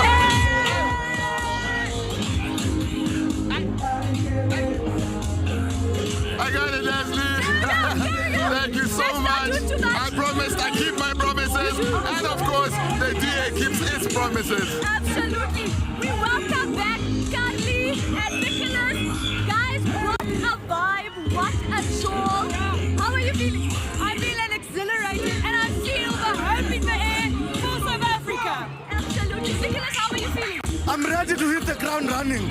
The crowd here has inspired me. John has given us a blueprint. I feel inspired. I'm ready to go to door. I'm ready to speak to young people to get them to join our rescue mission. There we go. Carly, can you tell us, what does this manifesto now mean for South Africans? Well, it means that change is on its way. It doesn't mean promises. It means concrete change is on its way, and it is for all South Africans. It is for you. Absolutely, Carly, I'm going to stay with you. What was your favorite part of the day? Except for being with me and seeing George-Steenhuisen, what was your favorite part? Yeah, I think my favorite part of today was seeing the sea full of blue, diverse representation of South Africa saying, we are ready for change. We are here at the Union Buildings and we say, there's more for South Africa. Nicholas, what was your favorite part of the day? The conference, it felt like a victory lap. We're already on the victory lap. I want to say to everyone who's watching from home, especially our activists, our councillors, our members, that let's take this energy. Let's keep the momentum. Let us take this and take it to each and every household in South Africa. And to those who are still undecided, we are coming to your door. For now, follow us on our social media. Go and read our blueprint. The DA is the party that has been tried and tested. We know what we're doing. The only thing we need is for you to come and join this beautiful crowd. Join the Blue Sea. That's what we're calling on. And Nicholas, that was exactly my next question. What can people at home do right now to bring this manifesto into the streets of our communities? Ramaphosa is still a coward. He hasn't given us an election date. So I want all of you to go to check.da.org.za and register to rescue South Africa. Each and every vote counts. We need you. We are counting on you. This handsome young man is standing in front of you and asking you nicely during this month of love to please register to vote to rescue South Africa. Thank you so much, Carly. Thank you, Nicholas. I know I'm going to let you go so you can continue talking to Master KG. There you have it, South Africa. A new national government is in reach. The DA has a solid rescue plan that will rescue South Africa. It is up to each one of us right now. We have to get out there, South Africa, and we have to put our mark on the pages of history by voting for the DA. Nasty, that's correct. Power to the people. South Africa, we have a chance to end the ANC's corruption spree. You have a chance to not sit at home. Get up, join us, join the DA, join the fight to rescue South Africa. We've heard the rescue plan. It's ready. Let's stand up and make it a reality. I couldn't agree more. You know, 2024 is the year we turn things around. Leona, my friend, thank you for co-hosting with me. It has been a privilege. Nasli, thank you for having me. Thank you to our viewers and our listeners at home. It's been such a pleasure to have you with us. My name is Leona Mpiti, your local bad boy, signing out. Thank you, South Africa, for tuning in. My name is Nasli Sharif, signing out, and as usual, shop and away.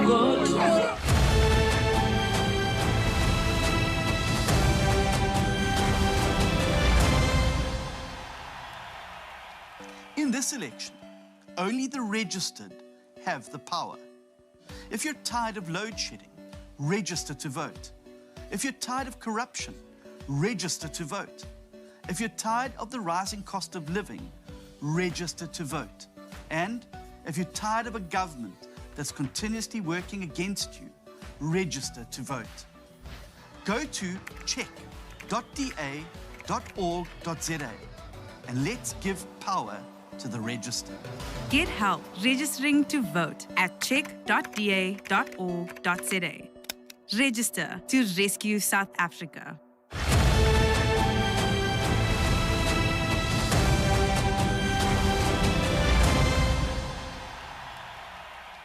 Thanks for watching.